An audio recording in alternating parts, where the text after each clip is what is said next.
अल्हम्दुलिल्लाह अल्हम्दुलिल्लाहि रब्बिल आलमीन वस्सलातु वस्सलामु अलैका या सफ़्वतल अंबिया'i वल मुरसलीन अम्मा बअद फ़अऊज़ु बिल्लाहि मिनश शैतानिर रजीम बिस्मिल्लाहिर रहमानिर रहीम क़ुल इन कुन्तुम तुहिब्बूनल्लाह फ़त्तबिऊनी युहब्बिबकुमुल्लाह सदक़ल्लाहुल अज़ीम व बल्लगना रसूलुहुन नबियुल करीम वक़द सदक़्त अन्त या सय्यदी या सय्यदी या सय्यदी या मक्की या मदनी या अरबी या क़ुरशी या हाशिमी व या सय्यदना या सय्यदना या सय्यदना या हबीबना या तबीबना या हबीबुल मुस्तफ़ा अल मुज्तबा सल्लल्लाहु अलैहि व आलिहि वसल्लम। लायक सद एहतराम उलमाए किराम, मशाइख़ इज़ाम, अरबाब इल्म व बसीरत, साहिबान अक्ल व दानिश, पर्दा नशी, ख़ातिन उम्मत, मेरे दोस्तों, भाइयों, बुज़ुर्गों, अस्सलामु अलैकुम व रहमतुल्लाहि व बरकातुहू। मैं दिल की अथाह गहराइयों से हदिया तहनीयत व तशक्कुर पेश करना चाहूँगा हज़रत किबला शेख तरीक़त, पीर तरीक़त, रहबर शरीयत सैयदुना अश-शेख बुल्ले शाह साहिब हाफ़िज़हुल्लाह की बारगाह में, जिन्होंने आज की इस बज़म में मुझ तही दामन इल्म को मदऊ किया और बरतानिया में मुसलसल हमारी तहरीक के कारकुनान के साथ राब्ते में रहे और आज की इस बज़म में मुझे आप तमाम आशिकान मुस्तफ़ा सल्लल्लाहु अलैहि व आलिहि वसल्लम की ज़ियारत की सआदत हासिल हो रही है। अल्लाह जल्ला वाला हज़रत की मोहब्बतों को कबूल फरमाए। आज की इस बज़म में जब हाज़िरी हुई तो मैं सुन रहा था, देख रहा था, अहबाब का जज्बा, आपकी मोहब्बत और कौनैन के वाली सल्लल्लाहु अलैहि व आलिहि वसल्लम की बारगाह में अक़ीदतों के गजरे निछावर किए जा रहे थे। कुरान करीम की तिलावत हो रही है। आपका जज्बा, आपकी मोहब्बत, आपका ज़ौक़ देखकर जो मौजू मेरे जहन में था उसे कुछ बदलना पड़ा, क्योंकि यहाँ मिजाज वो नहीं है जो लेकर मैं आया था। ज़ाहिर है यूनिवर्सिटीज़ कॉलेजेस में एथीज़म का रद्द, इल्हाद का रद्द, फितना इल्हाद का रद्द, मुस्तशरिकीन ओरिएंटलिस्ट के एतराज़ात का रद्द, फिर दौर हाज़िर के फितनों के हवाले से चंद बातें मेरे जहन में थी। लेकिन यहाँ आकर देखा तो शिकारे माह करूँ या तलब आफताब करूँ, शिकारे माह करूँ या तलब आफताब करूँ, मैं किसका तर्क करूँ, किसका इंतखाब करूँ।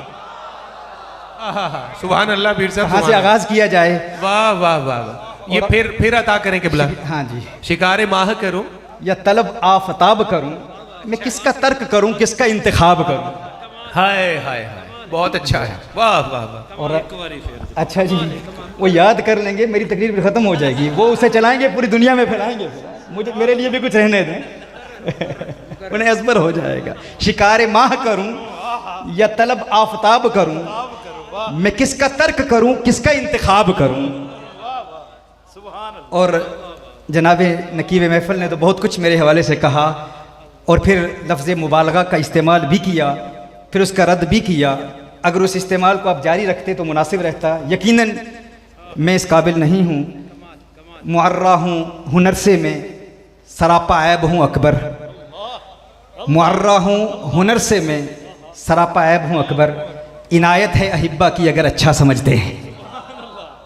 न ख़रीदार का हिस्सा हूँ न हक बाए का, मैं वो दाना हूँ जो गिर जाए कफ़े मेज़ां से। अच्छा, उर्दू अशार अगर अहबाब को समझ ना आते हूँ तो मैं अक्सर ये कहा करता हूँ कि पित्तल सोने नाल न रलदा, सुरमे नाल न कोले, कावां दी की जा मोहम्मद जिस थां बुलबुल बोले।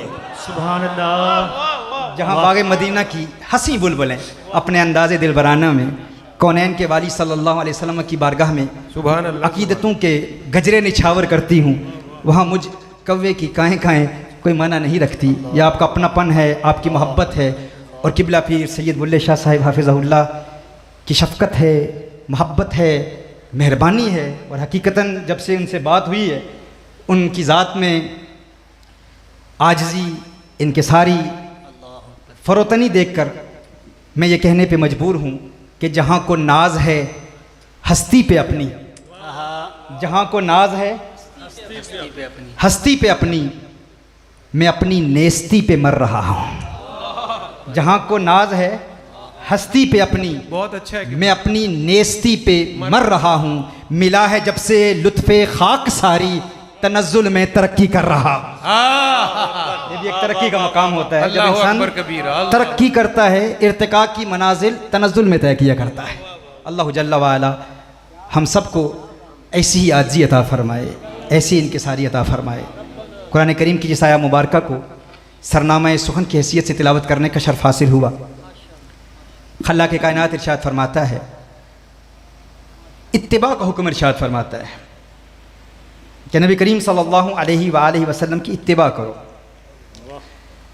और एक और मकाम पर इरशाद फरमाया, अतीउल्लाह व अतीउर रसूल, इताअत का हुक्म भी है।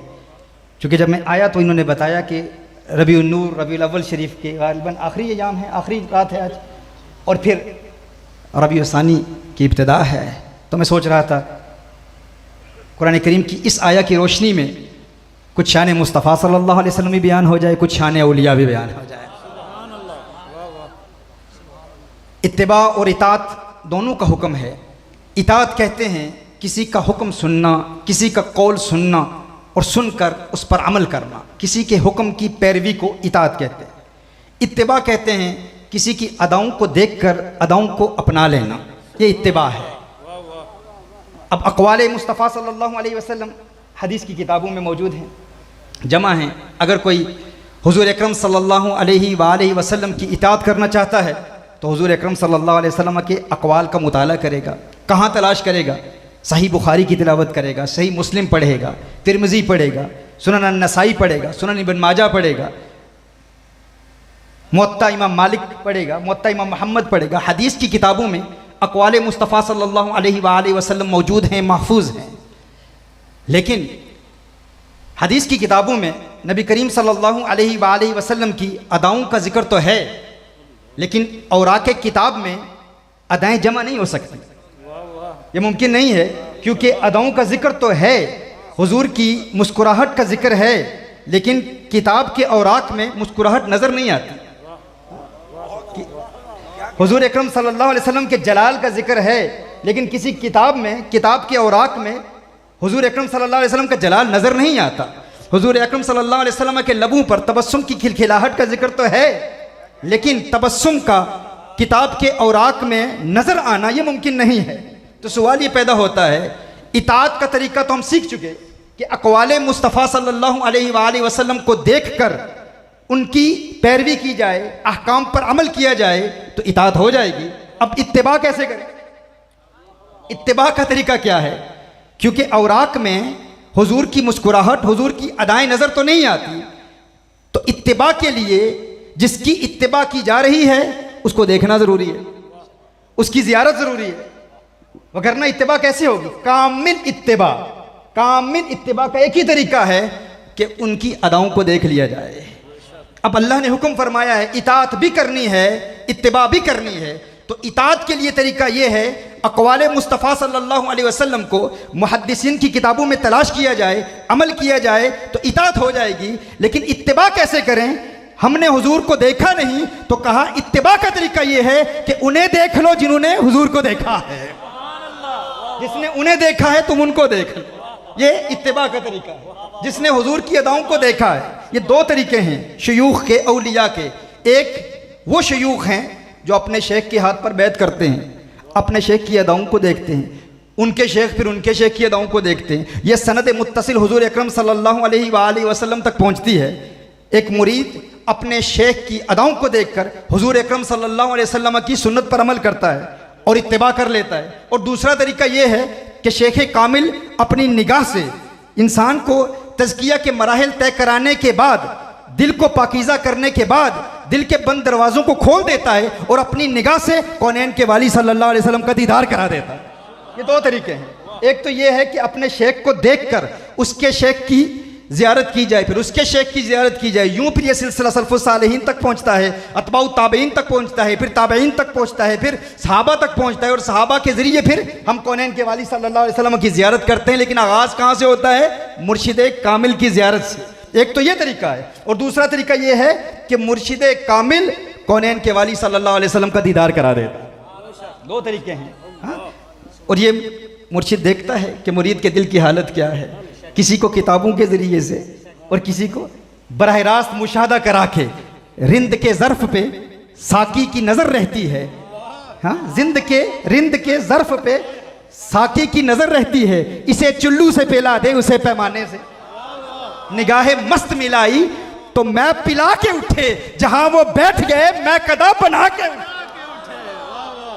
यानी हर मिजाज के लोग होते हैं। कुछ कोई किताबों को पढ़ना चाहता है, हाँ, कोई किताबों के ज़रिए हुजूर का दीदार करना चाहता है, और कोई कहता है कि मुर्शिद मेरा ताल्लुक़ तो बलीदुन्नास में भी नहीं होता, मैं तो ऐसा शख्स हूँ ना अकल रखता हूँ ना फ़हम रखता हूँ ना किताबों को समझता हूँ, मेरा हाफजा कमज़ोर है, मेरा फ़हम नहीं है, इदराक नहीं है, शऊर नहीं है, मैं तो हुजूर का दीदार करना चाहता हूँ, देखना चाहता हूँ। तो किसी को तो किताबों के ज़रिए, और किसी को अपना जलवा दिखा के, और किसी को बरह रास्त हुजूर का जलवा दिखा के, और कोई कहता है कि मैं इल्म भी पढ़ना चाहता हूँ लेकिन पढ़ नहीं पाता, तो उसके दिल पर वली ऐसी निगाह डालता है गोया कि कहता है किताबें नहीं पढ़ सकता तो ना पढ़, चक घूंघट शर्म हिजाबानू, चक घूंघट शर्म हिजाबानू, छड़ दर्स ते फूक किताबानू, इते कम नहीं पढ़न पढ़ावन दा, सिख जज कोई यार बनावन दा। नारे तकबीर, नारे रिसालत, नारे रिसालत, नारे हैदरी, फैज़ाने हुजूर शहंशाह विलायत।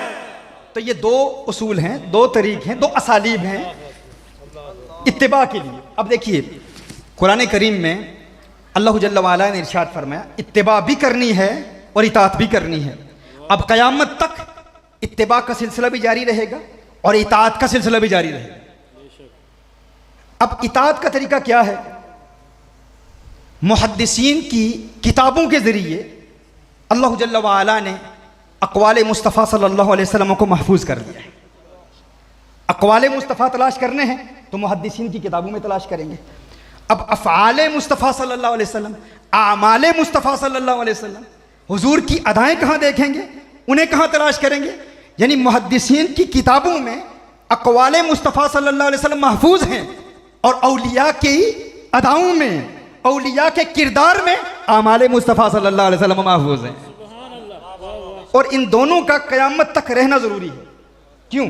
देखिए अल्लाह कुरान में इरशाद फरमाता है वल्लाहु यअसिमुका मिनन नास, महबूब अल्लाह जल्ल वाला आपको लोगों से महफूज रखेगा। अब एक उसूल है, कायदा है, अल इब्रतु बिउमूमि लफ्ज़ि ला बिखुसूसी सबब। आयात कुरानिया के हवाले से जो अहले इल्म मुफ्तियान किराम जो दरसियात से ताल्लुक़ रखते हैं वो जानते हैं कि एतबार अल्फाज के उमूम का होता है, ख़ास असबाब का नहीं होता। शान नुज़ूल का हर वक्त एतबार नहीं होता, क्योंकि शान नुज़ूल ज़न्नी है और कुरान करीम का उमूम क़ती है, और ज़न्नी के ज़रिए से क़ती को बातिल नहीं किया जा सकता। अब शान नुज़ूल क्या है? शान नुज़ूल तो ये है कि नबी करीम सल्लल्लाहु अलैहि वसल्लम के साथ कुछ सहाबा किराम अलैहिम रिदवान रहते। ज़ाहिरी तौर पर सहाबा किराम अलैहिम रिदवान हुज़ूर अकरम सल्लल्लाहु अलैहि वसल्लम की हिफाजत के लिए रहते। लेकिन एक वक्त आया, अल्लाह जल्ल वाला ने इरशाद फरमाया कि अब ज़रूरत नहीं है। अल्लाहु यअसिमुका मिनन नास, महबूब आपका रब आपको लोगों के शर से महफूज रखेगा, लोगों के हमलों से महफूज रखेगा। तो अब हिफाजत की जितनी सूरतें हैं, आयत का उमूम बता रहा है कि हिफाजत की जितनी सूरतें हैं वो इस उमूम के अफराद में शामिल है। आप समझ रहे हैं ये लुगत? यानी हिफाजत की जितनी सूरतें हम तसव्वुर कर सकते हैं वो सारी इसमें शामिल हैं।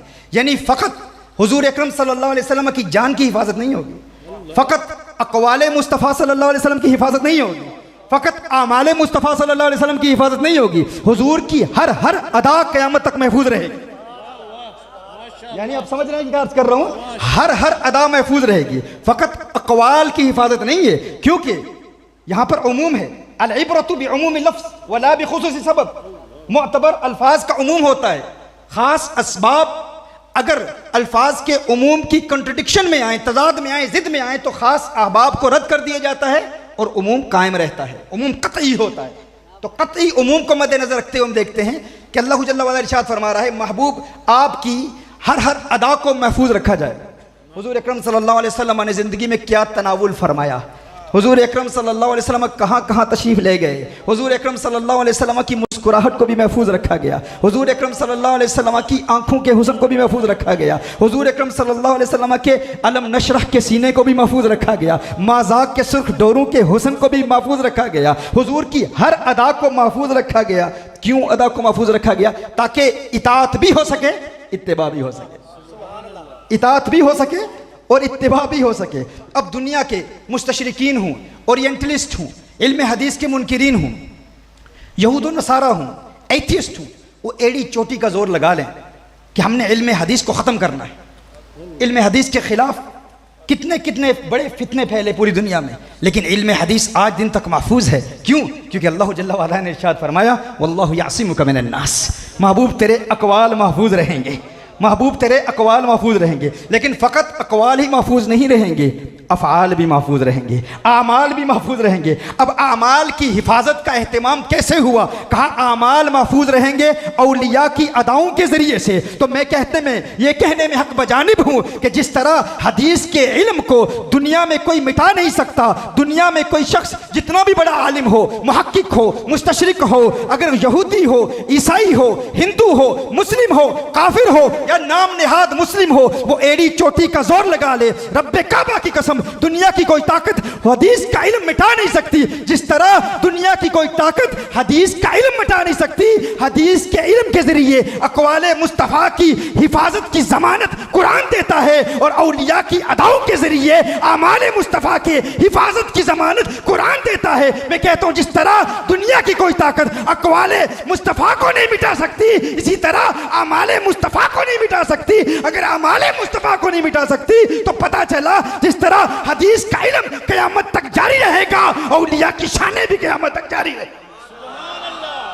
कोई औलिया को मिटा नहीं सकता।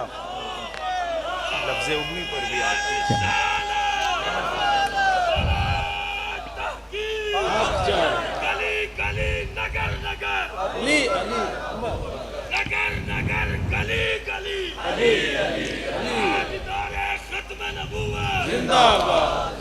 ये मेरे कुछ दोस्त मोबाइल पे रिकॉर्डिंग्स कर रहे हैं, आप प्लीज़ रहने दीजिए। लाइव लेक्चर सुनिए किबला का और उसे सीनों में महफूज कीजिए, मोबाइल पे रिकॉर्डिंग्स ना कीजिए, सुनिए, तवज्जो से सुनिए। तो अक़वाले मुस्तफ़ा सल्लल्लाहु अलैहि वसल्लम की हिफाजत के लिए हमें अहले इल्म के पास जाना है, मुहद्दिसीन के पास जाना है, शयूख़ हदीस के पास जाना है, उनकी बारगाह में ज़ानुए तलम्मुस दे करना है और आमाले मुस्तफ़ा सल्लल्लाहु अलैहि वसल्लम, हुज़ूर अकरम सल्लल्लाहु अलैहि वसल्लम की अदाओं को देखने के लिए मुर्शिद की बारगाह में हाजिर होना है। तो मुहद्दिसीन के पास जाओ, सूफिया के पास जाओ, और अगर फ़यूज़ के दोनों चश्मे किसी एक बारगाह में हासिल करना चाहते हो, किसी एक बारगाह से हासिल करना चाहते हो, यानी अक़वाले मुस्तफ़ा भी मिल जाएं, आमाले मुस्तफ़ा भी मिल जाएं, तो फिर अक़वाले मुस्तफ़ा के लिए अहमद अली शाह के पास जाओ और आमाले मुस्तफ़ा के लिए शहंशाह विलायत की बारगाह में हाजिर हो जाओ, ताकि दोनों चश्मे मिल जाएं।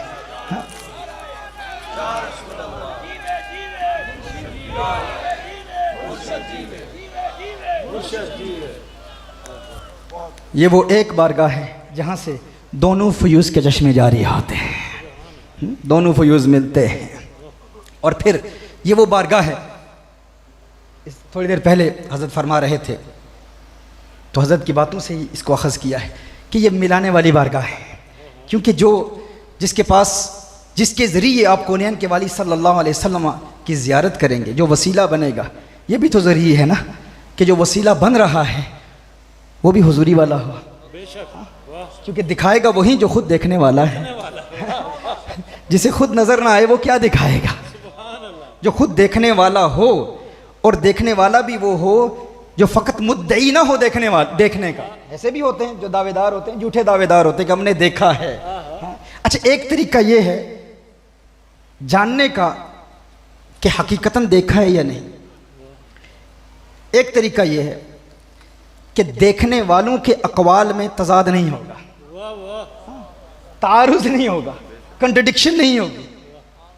यानी हम देखते हैं कि बहुत सारे देखने के दावे करते हैं, हमने देखा है, वो हनफी फिक को फॉलो भी करते हैं, खुद को मातुरीदी कहेंगे या अशारी कहेंगे, लेकिन क्या वजह है कि देखने के दावे के बाद फिर नज़रियात में, एतकादात में, उनके उसूलों में इस कदर कंट्रडिक्शन है। कोई कहता है ज़िंदा हैं, कोई कहता है नहीं अभी भी ज़िंदा नहीं है। यानी एक ही दावा, हर एक का शेख कह रहा है मैंने देखा, एक कह रहा है मैं हयाती हूँ, एक कह रहा है मैं ममाती हूँ। भाई अगर देखा है तो तारुज नहीं हो सकता, कंट्रडिक्शन नहीं हो सकती। हमारे देखने वालों को देखो ज़रा, हमारे देखने वालों को देखो, कौन है जो हमारे यहाँ देखते हैं ना, उनके मुशाहदात में तारुज नहीं है, कंट्रडिक्शन नहीं है। ना मुशाहदात में कंट्रडिक्शन है, ना उनके फतवों में तारुज है, ना उनके कलाम में तारुज है, ना उनके नातिया कलाम में तारुज है। तारुज आपको नजर ही नहीं आएगा। हाँ? आप खुद देख लें, एक देखने वाला बरेली में है, हाँ? और एक देखने वाला गोलड़ा शरीफ में है। हाँ हाँ, क्या कहने, मैं उसी तरफ आ रहा हूँ इंशाअल्लाह। एक देखने वाला गोलड़े शरीफ में है और एक देखने वाला बरेली शरीफ में है। एक तरफ जमात अली है, एक तरफ सैयद विलायत शाह साहब हैं। ये सारे देखने वाले हैं। कहीं नक्शबंदी में खाना है, कहीं चिश्ती में खाना है, और ये तो नक्शबंदी भी है और चारों सिलसिलों में इन्हें इजाज़त भी है। यहाँ कादरियत भी है, नक्शबंदियत भी है, चिश्तियत भी है, सरवर्दियत भी है। और जहाँ सबका मजमुआ पाया जाए तो हम ये भी देखेंगे ना कि सारे दावा कर रहे हैं हमने देखा, तो क्या जिसने देखा उनके नज़रियात में इख्तिलाफ है या नहीं है? अगर इख्तिलाफ है अकायद में, उसूल में, तो पता चला देखा नहीं। और अगर देखा है तो तारुज नहीं। जो अहमद रजा ने देखा वही मेहर अली ने देखा। और ये जो देखने वाले होते हैं ना, याद रखें उनके अकायद में कभी इख्तिलाफ नहीं होता। उसूल में, फ़िक़ही मसाइल में हो सकता है, फ़रू में इख्तिलाफ हो सकता है, क्योंकि फ़रू में हक़ वाहिद नहीं होता, मुतअद्दिद होता है। तअद्दुद फ़रू में हो सकता है, फ़रूई मसाइल में, सब्सिडरी इश्यूज़ में, फ़िक़ह मैटर्स में, लेकिन एतिक़ाद में, उसूल में हक़ वाहिद होता है, एक ही होता है। तो हम देखते हैं कि सबके नज़रियात एक हैं।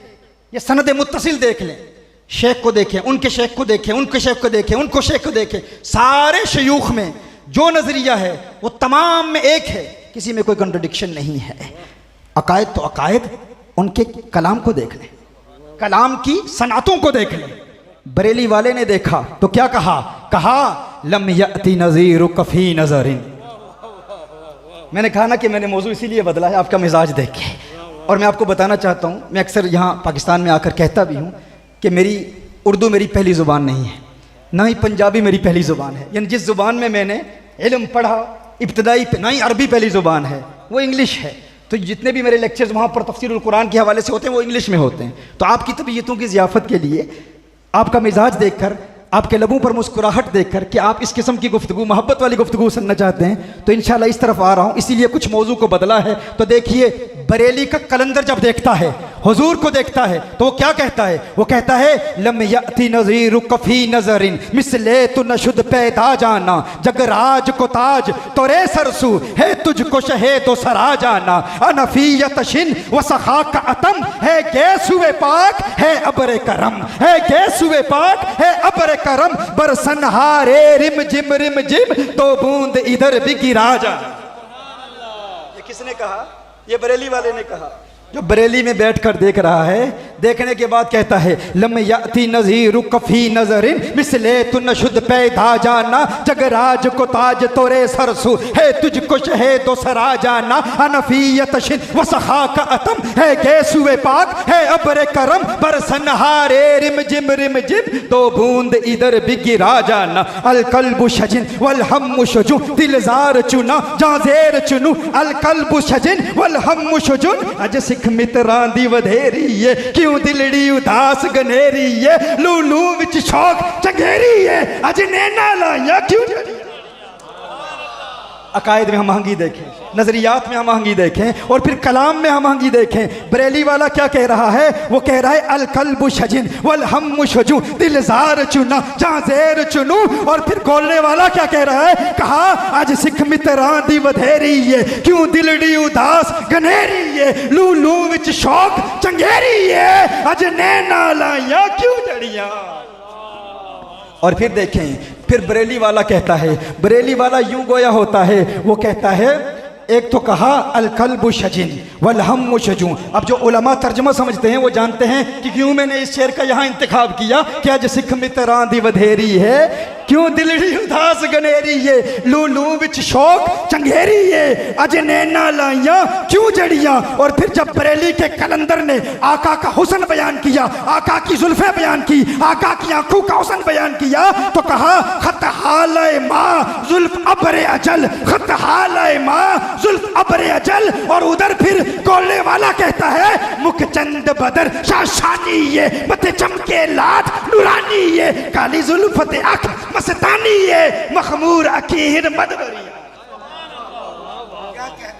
बरेली वाले ने क्या कहा और फिर गोलने वाले ने क्या कहा? बरेली वाला कहता है लकबदरुन फिल वजहिल अजमल, लकबदरुन फिल वजहिल अजमल, खत हालाए माँ जुल्फ अबरे अजल, लकबदरुन फिल वजहिल अजमल, खत हालाए माँ जुल्फ अबरे अजल, मुख चंद बदर शाशानी ये, मथे चमके लाट नूरानी ये, काली जुल्फत अख मस्तानी ये, मखमूर अकीहिन मदबरी। फिर बरेली वाला क्या कहता है? बरेली वाला कहता है आला हजरत फाजले बरेली कहते हैं बस खामाए खामे नवाए रजा, न ये तर्ज मेरी न ये रंग मेरा, बस खामाए खामे नवाए रजा, न ये तर्ज मेरी न ये रंग मेरा। सुबहान अल्लाह मा अजमल का मा अहसन का मा अकमल का। तर्जमे पर गौर की करते चले जाए, मैं वजाहत नहीं करता, तफसील में नहीं जाता, अहले इल्म समझ रहे हैं। बस खामाए खामे नवाए रजा, सुबहान अल्लाह मा अजमल का मा अहसन का मा अकमल का, बस खामे खामे नवाए रजा, न ये तर्ज मेरी न ये रंग मेरा, किथे मेरे अली किथे तेरी सना, गुस्ताख किया किथे जा। उस्ताद देखें, दोनों ने देखा है ना, अंदाज देखें, तेवर देखें, कलाम में हम आहंगी देखें। और फिर कुछ ऐसे भी हैं, कुछ ऐसे भी हैं जो इख्तलाफ पैदा करने की कोशिश करते हैं। कहा इस कदर हम आहंगी नजरियात में, एतकादात में, काम में इस कदर हम आहंगी हो ना हो।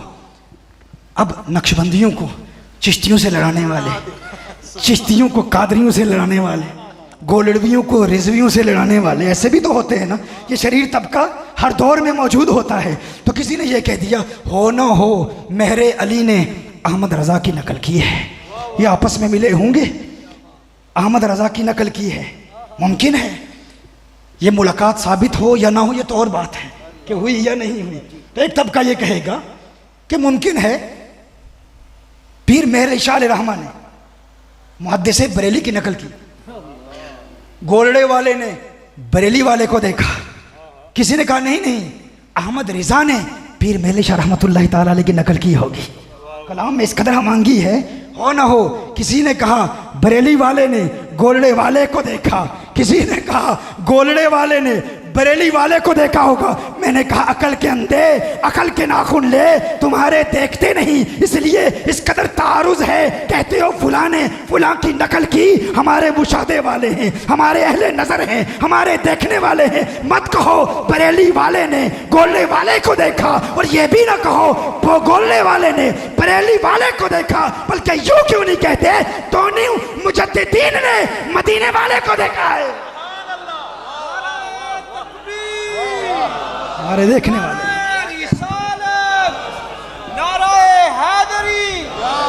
यूं कहो कि दोनों मुजद्दिदीन हकीकतन देखने वाले हैं। इन्होंने कौनैन के वाली सल्लल्लाहु अलैहि वसल्लम को देखा है, इसीलिए दोनों ने एक ही को देखा है, एक ही को देखा है। इसीलिए अकायद में हम आहंगी है, उसूल में इत्तेहाद है, और यही उसूल का वो इत्तेहाद है मेरे दोस्तों जिसकी वजह से आज पूरी दुनिया में अगर एथीज़म का रद्द हो रहा है, अगर इल्हाद के फितने का रद्द हो रहा है, अगर आज यूनिवर्सिटीज़ में, कॉलेजेस में हमारी डिबेट्स हो रही है गैर मुस्लिमों से, और हम बड़े वसूख और यकीन के साथ इस्लाम का खूबसूरत चेहरा उनके सामने पेश करते हैं और वो कबूल कर लेते हैं, उनका एक बहुत बड़ा इतराज़ ये होता है कि तुम्हारे दावा करते हैं कि तुम्हारे कुरान में कोई कंट्रडिक्शन नहीं, कोई तारुज़ नहीं, एतकाद में कोई तारुज़ नहीं, लेकिन इस कदर कंट्रडिक्शन नज़र क्यों आती है? हम कहते हैं वो कंट्रडिक्शन हमारे अकायद में नहीं है, वो किसी और के अकायद पर तुम एतराज़ कर रहे हो। लेकिन अलमिया ये है कि ये वो लोग हैं जिनके पैगामात आज मीडिया पर नशर हो रहे हैं। गैर मुस्लिम एथियस्ट इनके अकायद को देखकर इस्लाम पर अंगुश्त तनकीद उठाता है, इनके नज़रियात को देखकर इस्लाम पर तनकीद करता है। अहलुसुन्नती वल जमात के जितने भी मुजमा अलैह अकीदे हैं, अकायद हैं, उनमें कोई तारुज़ नहीं है, उनमें कोई कंट्रडिक्शन नहीं है। और जो ये हम कहते हैं कि औलिया अल्लाह जल्ल व अला की बारगाह में नबी करीम सल्लल्लाहु अलैहि वसल्लम के वसीले से जब इल्तिजा करते हैं और अपने मुरीद सादिक को हुजूर का दीदार कराते हैं, तो हमने कब ये दावा किया कि हर वली में ये इस्तेदाद है? हम ये दावा नहीं करते।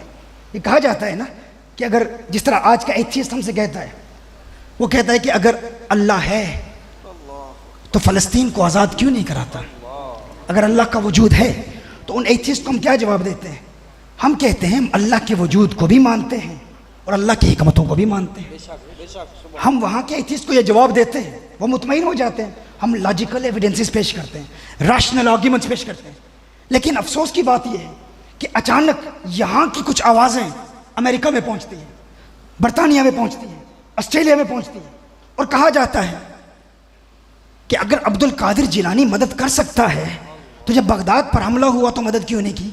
जो खुद को ना बचा सका तो मैं क्या बचाएगा? अब उसका जवाब हम क्या देंगे? हम कहेंगे ये नज़रिया तुम्हें मिला कहाँ से? बड़ी रौनत, बड़े तकब्बुर से कहा जाता है ये तो कोई चीज़ ही नहीं है, ये बाबे इनकी औकात क्या है? ये मदद नहीं कर सकते, ये खुद को नहीं बचा सकते, तो तुम्हें क्या बचाएंगे? तो हम कहते हैं तुम्हारे पाकिस्तान में उठने वाली ये आवाज़ें जब वहाँ के एथियस्ट तक पहुँचती हैं तो वो हमें कहते हैं क्या तुम बाबू के हवाले से पाकिस्तान से ये आवाज़ नहीं उठी कि ये बाबे मदद नहीं कर सकते? वहाँ पर ये नैरेटिव आम क्यों हो चुका है? ये बयानिया आम क्यों हो चुका है? वहाँ की यूनिवर्सिटीज़ और कॉलेजेस के नौजवान इस ज़हनी इर्तिबाक और खलिश का शिकार क्यों हो चुके हैं? और वो अब तो तस्लीम कर रहे हैं कि बाबे मदद नहीं कर सकते, इनके पास जाने की ज़रूरत क्या है? तो हम कहते हैं वही हिकमतें जो तुम्हारे रद्द में हम बयान करते थे वजूद बारी ताला के हवाले से, वही हिकमतें तो इन औलिया के हवाले से। हमने कब दावा किया है कि अल्लाह के वली अल्लाह की हिकमत के खिलाफ और अल्लाह के इज़्न के खिलाफ मदद करेंगे? हमने ये दावा ही नहीं किया। हम कहते हैं अल्लाह का वली कभी भी अल्लाह की हिकमतों और अल्लाह के इज़्न के खिलाफ कोई दुआ भी नहीं करता। ये हमारा इत्तेकाद है, ये हमारा नजरिया है। लेकिन जब वहाँ का ओरिएंटलिस्ट, जब वहाँ का एथियस्ट हमें कहता है कि अल्लाह के वजूद की दलील क्या है, अगर है तो मदद क्यों नहीं करता, तो हमारा जवाब क्या होता है? हम अल्लाह के वजूद को भी मानते हैं, उसकी हिकमतों को भी मानते हैं। और अगर कोई कहे कि औलिया मदद नहीं करते, हम कहते हैं हम वो औलिया के तसर्रुफात को भी मानते हैं और उनकी हिकमतों को भी मानते हैं। अल्लाह के वली के मुख्तलिफ दर्जे होते हैं, ये नहीं कि हर वली मुशाहदा करा सकता है। अहले तसव्वुफ कहते हैं कि 4 दर्जात हैं औलिया के। एक वो वली होता है जिसे अपनी विलायत का इल्म ही नहीं होता, उसे पता ही नहीं होता कि मैं वली हूं, उसे भी इल्म नहीं होता और दुनिया को भी इल्म नहीं होता। वली को खुद भी इल्म नहीं होता मैं वली हूं, और जो उसके ज़माने में लोग होते हैं उन्हें भी नहीं पता होता कि वो वली। मुजद्दिद अल-फ़िसानी रहमहुल्लाह इरशाद फरमाते हैं कि ये वो महफूज लोग होते हैं, अल्लाह जल्ल वाला इनको उस मकाम पर फायज करता है कि इनकी विलायत कायम रहती है। वो इसलिए क्योंकि जिसको अपनी विलायत का इल्म हो वो बहुत बड़ी बड़ी आजमाइशों में मुब्तला हो जाता है, कि जिसे अपनी विलायत का इल्म ही ना हो उसमें फिर तकब्बुर पैदा नहीं होता, रऊनत पैदा नहीं होती, दिखलावा वो नहीं करता, ऑस्टेंटेशन का शिकार नहीं होता कि मैं कुछ हूं। दूसरा दर्जा वो है कि जिसे अपनी विलायत का इल्म नहीं होता लेकिन अल्लाह जल्ल वाला लोगों को बता देता है ये अल्लाह का वली है। फिर लोग उसकी बारगाह में जाते हैं, वो कहते हैं आप हमारी तरबियत करें। वो कहते हैं मेरे पास कुछ नहीं है, जाओ किसी और के पास जाओ, मैं कुछ भी नहीं हूं। ये दूसरा मकाम है। एक तो वो है कि जिसे खुद भी नहीं पता, लोगों को भी नहीं पता। दूसरा वो है जिसे खुद नहीं पता लेकिन लोगों को इल्म होता है कि अल्लाह का वली है। तीसरा वो है जिसे खुद इल्म होता है कि वो अल्लाह का वली है लेकिन लोगों को पता नहीं। और चौथा वो है जिसे खुद भी इल्म होता है और अल्लाह जल्ला वाला मखलूक को भी इल्म दे देता है। फिर सैयदना जिब्रील से ऐलान फरमाता है, ए जिब्रील मुझे इससे प्यार हो गया है, अब तुम भी इससे प्यार करो और अल्लाह की मखलूक को बता दो कि अल्लाह को इससे प्यार है, अब सारी मखलूक इससे प्यार करे। ये मुख्तलिफ मरातिब हैं, ये मुख्तलिफ दर्जात हैं औलिया के। हर वली का फिर अपना तसर्रुफ का मकाम है। कोई सालेह है, कोई वली है, कोई नजीब है, कोई कुतुब है, कोई नकीब है, कोई अब्दाल है, कोई गौस है। हर एक का अपना अपना मकाम है। हम हर वली के हवाले से इन तमाम करामात का एतकाद नहीं रखते। आज के बाद अगर कोई आपसे कहे कि अगर औलिया के तसर्रुफात को मानते हो तो जब पुकारते हो तो मदद नहीं करते, इसका मतलब ये है कि वो कुव्वत ही नहीं रखते, तो यही तो एतराज़ एथियस्ट का है। मुल्हिद यही कहता है अगर अल्लाह को पुकारते हो तो जब मदद नहीं करता तो उसके वजूद को क्यों मानते हो? तो हमारा जवाब क्या है? हमारा जवाब यह है कि हम अल्लाह के वजूद को भी मानते हैं, उसकी हिकमतों को भी मानते हैं। अगर वो मदद नहीं करता तो उसका उस वक्त हमारे मदद न करना हमारे हक में बेहतर है। यही हमारा एतकाद है। लेकिन अफसोस, मुझे बहुत दुख होता है जब पाकिस्तान से ये आवाज़ें बुलंद होती हैं और फिर वहाँ यूके में, अमेरिका में, वेस्टर्न कंट्रीज़ में लोग हमसे सवाल करते हैं। वो कहते हैं कि ये तो तुम्हारे लोगों का एतकाद है, ये हमारा एतकाद नहीं है। हम औलिया को मानते हैं, औलिया के तसर्रुफात को मानते हैं, लेकिन ये नहीं कहते कि कोई वली ये ताकत रखता है अलियाज़ु बिल्लाह कि वो अल्लाह की हिकमत के ख़िलाफ़ कोई अमल करे। अल्लाह की हिकमत के ख़िलाफ़ अमल नहीं करेगा। इस एतकाद को पुख्ता कर लें, इसको समझ लें। अब इत्तिबा और इताअत के हवाले से एक और बात आपके गोश गुजार करता हूँ कि इत्तिबा करने के लिए, इताअत करने के लिए ये तो जानना ज़रूरी है ना कि हुज़ूर अकरम सल्लल्लाहु अलैहि वसल्लम चाहते क्या है, हुज़ूर अकरम सल्लल्लाहु अलैहि वसल्लम के अहकाम क्या है। अगर हम हुज़ूर की इताअत करना चाहते हैं, हुज़ूर की इत्तिबा करना चाहते हैं, तो नबी करीम सल्लल्लाहु अलैहि वसल्लम की चाहत को समझना भी ज़रूरी है। इब्न हजर इस रिवायत को नकल फरमाते हैं, मेरे आका सल्लल्लाहु अलैहि वसल्लम ने एक मरतबा सहाबा के मजमे में इरशाद फरमाया, हुब्बिब अलैया मिन दुनियाकुम सलास, ए मेरे सहाबा, ए मेरे अहले बैत, मुझे तुम्हारी दुनिया की 3 चीज़ों से प्यार है। या रसूलुल्लाह सल्लल्लाहु अलैहि वसल्लम, वो कौन सी 3 चीज़ें हैं जिनसे आप प्यार करते हैं? नबी करीम सल्लल्लाहु अलैहि वसल्लम ने इरशाद फरमाया, मुझे तुम्हारी दुनिया की 3 चीज़ें प्यारी हैं। पहली चीज़ क्या है? हुजूर ने इरशाद फरमाया, खुशबू से प्यार है, इतर से प्यार है। दूसरी, मेरे आका सल्लल्लाहु अलैहि वसल्लम ने इरशाद फरमाया, अपनी ज़ौजा की तरफ मैलान से प्यार है। और इसकी एक वजाहत यह है, औरतों की हुकूक की अदायगी से प्यार है। अब तमाम तहजीबों का मुताला करें, बेबीलोनियन सिविलाइजेशन हो, ग्रीक सिविलाइजेशन हो, वेस्टर्न सिविलाइजेशन हो, अफलातून जैसा बंदा औरत के हकूक़ के हवाले से ये कहता है कि औरत अज किस्म इंसान ही नहीं है, ये तो मर्दों की खिदमत के लिए पैदा की गई है। हर सिविलाइजेशन, पास्ट एंशिएंट सिविलाइजेशन का आप मुताला करें और फिर हुजूर अकरम सल्लल्लाहु अलैहि वसल्लम की तालीमात का मुताला करें। वो बच्चियां जिनको जिंदा दरगोर किया जाता था, वो लोग जो अपनी माओं को मंडियों में बेच देते थे, मेरे आका सल्लल्लाहु अलैहि वसल्लम ने बताया, इसी औरत के कदमों में जन्नत है, इसके पाँव में जन्नत है। ये मेरे आका सल्लल्लाहु औरतों को हुकूक दिए। हुजूर अकरम सल्लल्लाहु अलैहि वसल्लम ने इरशाद फरमाया, इनकी हुकूक की अदायगी से मुझे प्यार है। और फिर कौन के वाली सल्लल्लाहु अलैहि वसल्लम ने इरशाद फरमाया, तीसरी कौन सी प्यारी चीज़ है? हुजूर ने इरशाद फरमाया, नमाज मेरी आंखों की ठंडक है। नमाज मेरी आंखों की ठंडक है, आंखों की ठंडक है। और इसीलिए अल्लाह जल्ल वाला ने नमाज का एहतमाम ही ऐसा कर दिया कि पूरी दुनिया में हर वक्त कोई लम्हा भी ऐसा नहीं गुजरता, कोई सेकंड भी ऐसा नहीं गुजरता, कोई मिली सेकंड भी ऐसा नहीं गुजरता जब दुनिया में कोई नमाज ना पढ़ रहा। अगर अमेरिका में फजर का वक्त है, ख़त्म होता है तो कनाडा में शुरू हो जाता है, कनाडा में ख़त्म होता है तो कहीं और शुरू हो जाता है। पाकिस्तान में नमाज का वक्त ख़त्म होता है, हिंदुस्तान में शुरू हो जाता है, बांग्लादेश में शुरू हो जाता है, ऑस्ट्रेलिया में शुरू हो जाता है। फजर का वक्त जारी है, ज़ोहर का वक्त जारी है, असर का वक्त जारी है, मगरिब का वक्त जारी है, इशा का वक्त जारी है। नमाज का वक्त ख़त्म ही नहीं होता। कहीं ना कहीं दुनिया में हर वक्त नमाज अदा हो रही है। या रब्बल आलमीन, तूने पूरी दुनिया में ये निज़ामुल औकात नमाज का ऐसा क्यों बनाया कि हर वक्त कोई ना कोई नमाज पढ़ रहा है? तो जवाब आता है, क्या तुम जानते नहीं मेरे महबूब ने फरमाया था, नमाज मेरी आंखों की ठंडक है, नमाज मेरी आंखों की ठंडक है। अल्लाह ने ये सारी कायनात बनाई हुजूर के लिए है। अल्लाह चाहता है कि कोई एक लम्हा भी ऐसा ना गुजरे जब मेरे महबूब की आंखों तक ठंडक ना पहुंच रही हो। वो ठंडक पहुंचा रहा है अपने महबूब के लिए, इसीलिए क्योंकि सारी कायनात बनाई हुजूर के लिए है ना। आला हज़रत इसीलिए फरमाते हैं, ये सबा सनक, वो कली चटक, ये जुबां चहक, लबे जो झलक, ये महक झलक, ये चमक दमक, सब उसी के दम की बहार है। ये ठंडक पहुंचाने का एहतमाम हो रहा है। नमाज इसलिए पढ़ा रहा है कि महबूब की अदाओं को तुम अदा भी करो और फिर अल्लाह के हुक्म पर अमल भी करो और महबूब की आंखों को ठंडक भी पहुंचती रहे, क्योंकि सारी कायनात महबूब के लिए ही बनाई है। फरमाया ये सबा सनक, वो कली चटक, ये जुबां चहक, लबे जो झलक, ये महक झलक, ये चमक धमक, सब उसी के दम की बहार है। ये समन, ये सौसन या समन, ये बनफ्श सुम्बुल नस्तरन, गुल सरवे लाला भरा चमन, वही एक जलवा हजार है। वो न था तो बाग में कुछ न था, वो न हो तो बाग हो सब फना, अदब झुका लो सरे विला कि मैं नाम लूं गुलो बाग का, गुले तर मोहम्मद मुस्तफा, चमन उनका पाक दयार है, चमन उनका पाक दयार है। और महबूब की आंखों तक सल्लल्लाहु तआला अलैहि वसल्लम अगर ठंडक न पहुंच रही हो तो अल्लाह जल्ला वाला का जलाल देखें, अजाब क्या देता है बेनमाजी के लिए। इस पर तो अहले इल्म खिताब करते ही रहते हैं। सूफिया की महफिल है, सुल्तान बाहू अलैहिर्रहमा इरशाद फरमाते हैं कि बेनमाजी से खिंजीर भी पनाह मांगता है, खिंजीर भी पनाह मांगता है। शेख सादी फरमाते हैं कि बेनमाजी को कभी कर्ज न देना, बेनमाजी को कभी कर्ज न देना, कि जो अल्लाह का कर्ज अदा नहीं करता तुम्हारा कर्ज क्या अदा करेगा।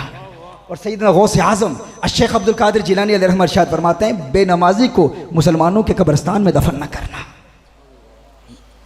ये हम उस बारगाह में आए हैं जहाँ पहली तालीम ही नमाज की दी जाती है, जहाँ का शेख जब इस दुनिया से जाता है तो शहंशाह विलायत सजदे में होते हैं, हाँ सजदे में होते हैं। यहाँ तालीम नमाज की है और फिर कुरान की है, कुरान की है, तिलावत कुरान की कसरत। और यहाँ पर जब मैंने उस कारी कुरान को कुरान पढ़ते हुए देखा तो हकीकत में मैं चश्मे तसव्वुर से तख़य्युल बांध के सोच रहा था कि ये हकीकतन इस आस्थाने के फैज़ याफ्ता इन बुज़ुर्गों ने अपने शेख से वफ़ा की है, वफ़ा की है कि जो कुरान का पैगाम उन्होंने पहुँचाया था आज पूरी दुनिया में ये फैला रहे हैं। ये कुरान का प्यार है। ये शहंशाह विलायत सैयदना शेख शाह विलायत अलैहिर्रहमा, ये उनकी तालीम है कि जो इस आस्थाने में जाता है फ़कत फ़ज़ाइल नहीं सुनता, हाँ उसे दीन का इल्म दिया जाता है, उसे ये जज्बा दिया जाता है कि आज के बाद हमारी कोई नमाज कज़ा नहीं होगी। क्यों? क्योंकि हम चाहते हैं कि अल्लाह जल्ला वाला के इस हुक्म पर भी अमल करें और हुजूर की आंखों तक ठंडक भी पहुंचती रहे। और अल्लाह जल्ला वाला ने इस नमाज को बनाया कैसे है? अब नमाजी को देखें, नमाजी की हैअत को देख लें। नमाजी की नमाज की हैअत हुजूर अकरम सल्लल्लाहु अलैहि वसल्लम की याद दिलाती है। हाँ? कैसे? नमाजी जब नमाज पढ़ रहा होता है ना, आसमानी दुनिया में हुजूर का नाम क्या है? अहमद है, अहमद।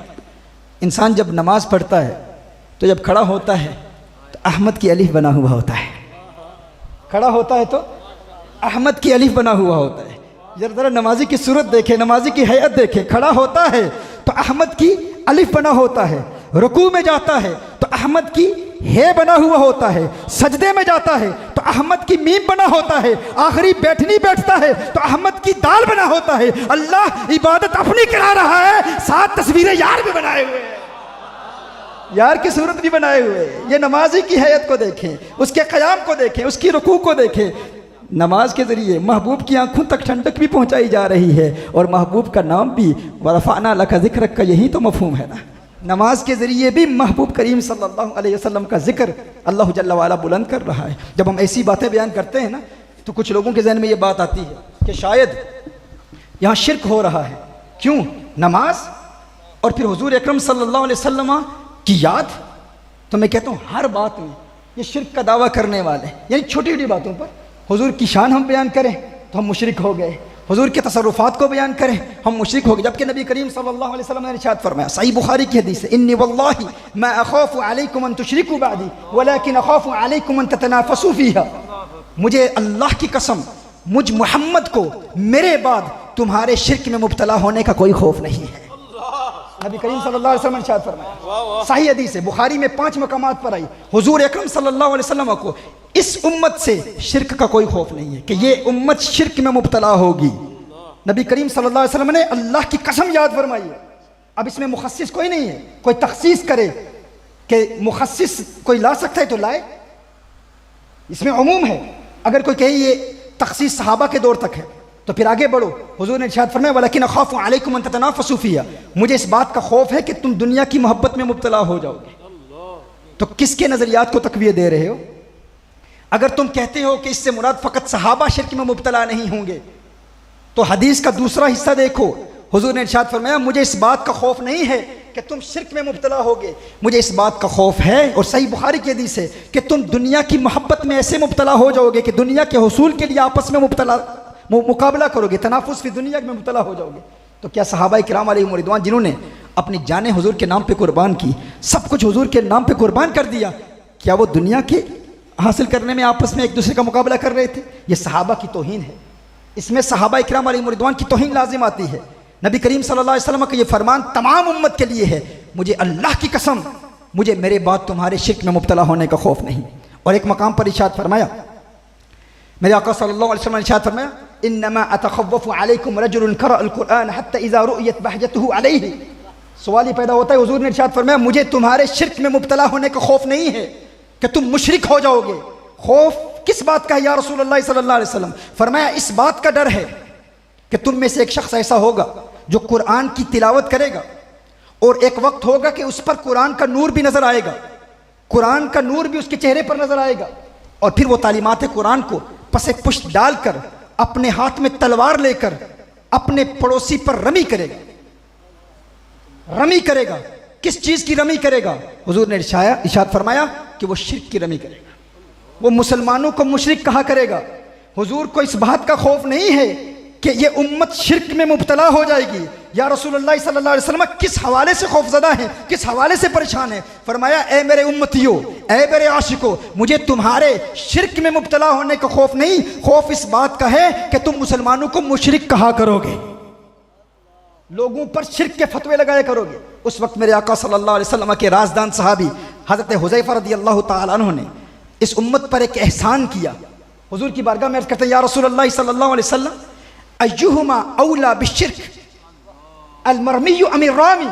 या रसूलल्लाह सल्लल्लाहु अलैहि वसल्लम, ये मसला भी हल फरमा दे, क्योंकि हुजूर जानते हैं, हुजूर को इल्म है, एक वक्त आएगा कि लोग मुसलमानों को, कलिमा गो मुसलमानों को मुशरिक कहा करेंगे। हुजूर को इल्म है, एक वक्त आएगा कि लोग मज़ारात पर जाने वालों को मुशरिक कहेंगे, या रसूलुल्लाह सल्लल्लाहु अलैहि वसल्लम की सदा बुलंद करने वालों को मुशरिक कहेंगे, लोग मिलाद मुस्तफ़ा सल्लल्लाहु अलैहि वसल्लम की महफिल के इनेकाद करने वालों को मुशरिक कहेंगे, उर्स की महफिल के इनेकाद करने वालों को मुशरिक कहेंगे। तो हज़रत हुज़ैफा रज़ियल्लाहु ताला अन्हु ने अर्ज़ किया, रसूलुल्लाह सल्लल्लाहु अलैहि वसल्लम, ये बात तो वाज़ेह हो गई कि शिर्क के हवाले से आपको कोई गम नहीं, कोई खौफ नहीं कि ये उम्मत शिर्क का इर्तिकाब करेगी। और आपने ये भी फरमा दिया, खौफ इस बात का है कि ये उम्मत आपस में एक दूसरे का मुकाबला करेगी दुनिया के हुसूल के लिए। और फिर आपने ये भी इरशाद फरमा दिया, खौफ इस बात का है कि एक वक्त आएगा, एक शख्स कुरान की किरात करेगा, लेकिन कुरान का नूर भी उस पर नजर आएगा। फिर एक वक्त आएगा जब वो तालीमात कुरानिया को पसे पुश डालकर अपने हाथ में तलवार लेकर अपने पड़ोसी पर शिर्क की रमी करेगा। या रसूलुल्लाह सल्लल्लाहु अलैहि वसल्लम, ये भी वजाहत फरमा दे कि इन दोनों में शिर्क से करीब कौन होगा?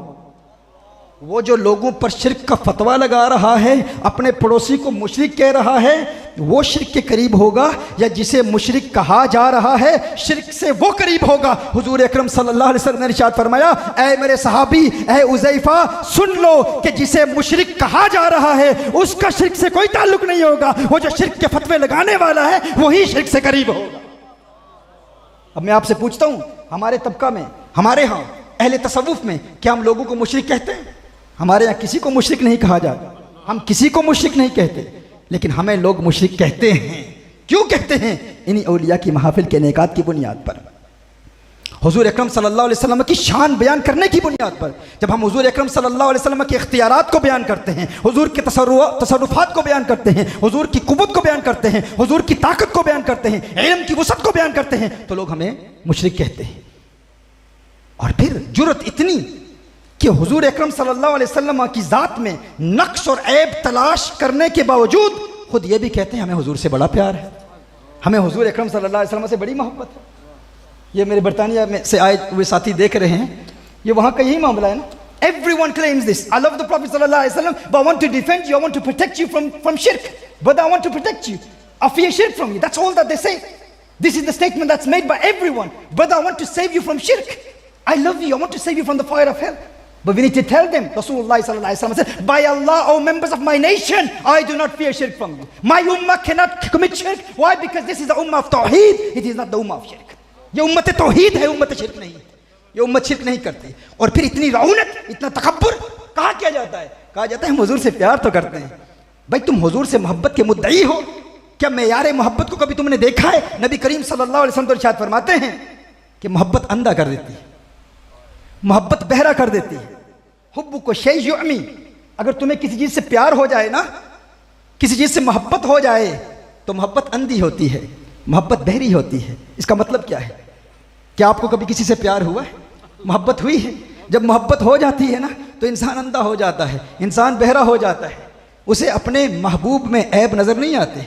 आपका कोई बेटा किसी लड़की से शादी करना चाहता हो, आप कहें बेटे देख ले, उसका किरदार देख, उसकी सूरत देख, उसकी शक्ल देख, उसका उठना बैठना देख, वो तेरे लायक नहीं है, तुझे कहाँ उसमें हुस्न नज़र आया? तो बेटा कहेगा कि मुझे तो हुस्न ही नज़र आ रहा है, मुझे तो उसमें हुस्न ही नज़र आ रहा है, जमाल ही नज़र आ रहा है। बाप बड़ी शफकत से, बड़ी मोहब्बत से समझाने की कोशिश करता है, कहाँ है हुस्न उसमें, वो खूबसूरत नहीं है, तू अपना कद देख, अपना हुस्न देख। इसी तरह कोई बेटी कहती है कि मैं फलां जगह शादी करना चाहती हूँ, तो क्या होता है? बाप समझाता है कि क्यों अपने बाप की बात का इनकार करती है, तू देख उसका किरदार देख, उसका औरों से भी राब्ता है, वो और लड़कियों से भी बातें करता होगा, तुझे गुमराह करने की कोशिश कर रहा होगा। लेकिन वो बेटी क्या कहती है? वो जो अपने बाप की इताअत नहीं करती, नाफरमानी करती है, या वो बेटा जो अपने बाप या माँ की नाफरमानी करता है, वो कहते हैं नहीं मुझे तो नक्स नजर नहीं आता। क्यों नक्स नज़र क्यों नहीं आता? क्योंकि जब इंसान को किसी से प्यार हो जाए ना, तो फिर इंसान को ऐब नज़र नहीं आते, इंसान अंधा हो जाता है। हुजूर अकरम सल्लल्लाहु अलैहि वसल्लम ने इरशाद फरमाया ना